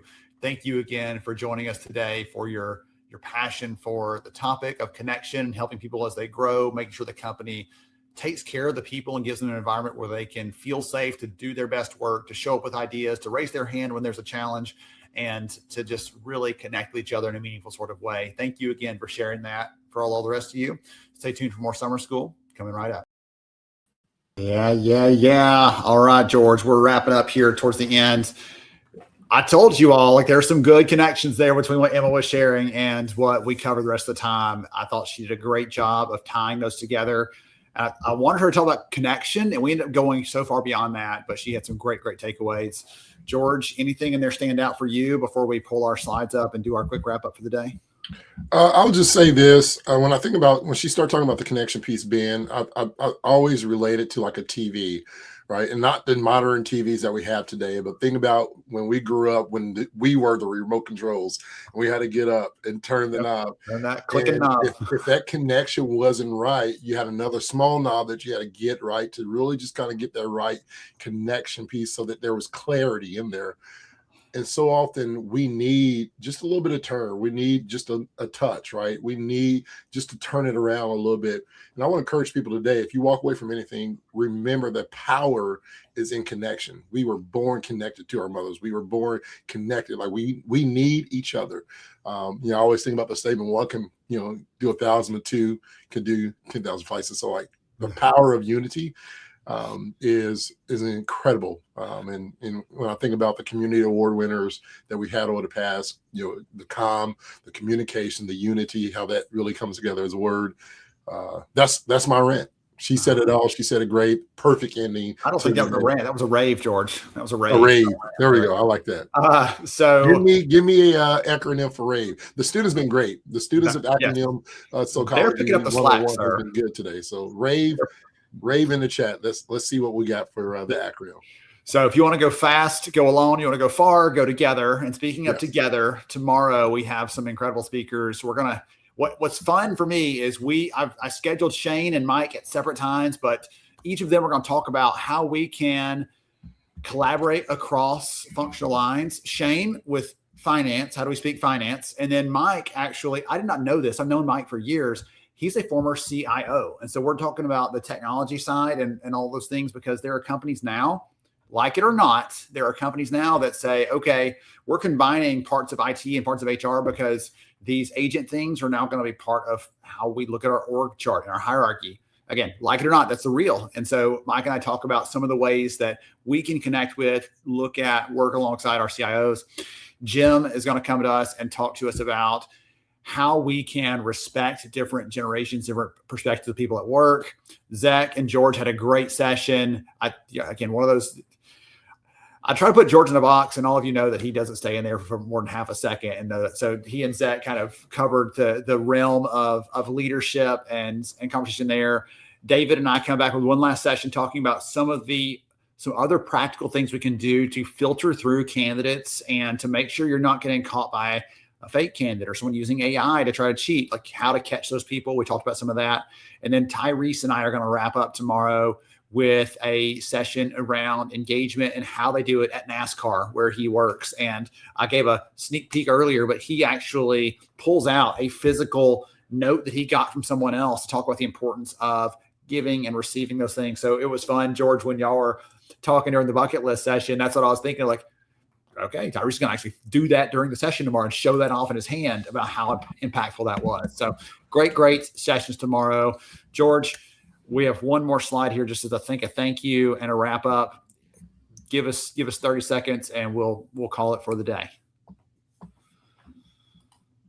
Yeah, thank you to everybody, our partners. I wouldn't blame them. I was like, where are we going with this? Special shout out once again to our lovely partners, iSolve. I want to thank you to Hi Bob, Verify First Employee, who we heard from today, Bucket List, that we have as well. Then we got some incredible sessions coming up tomorrow as well, and that I'm excited about. Take Command as well earlier to kick us off. And so we want to thank all of our wonderful sponsors. We want to thank you. We want to thank all those who've been joining us live here.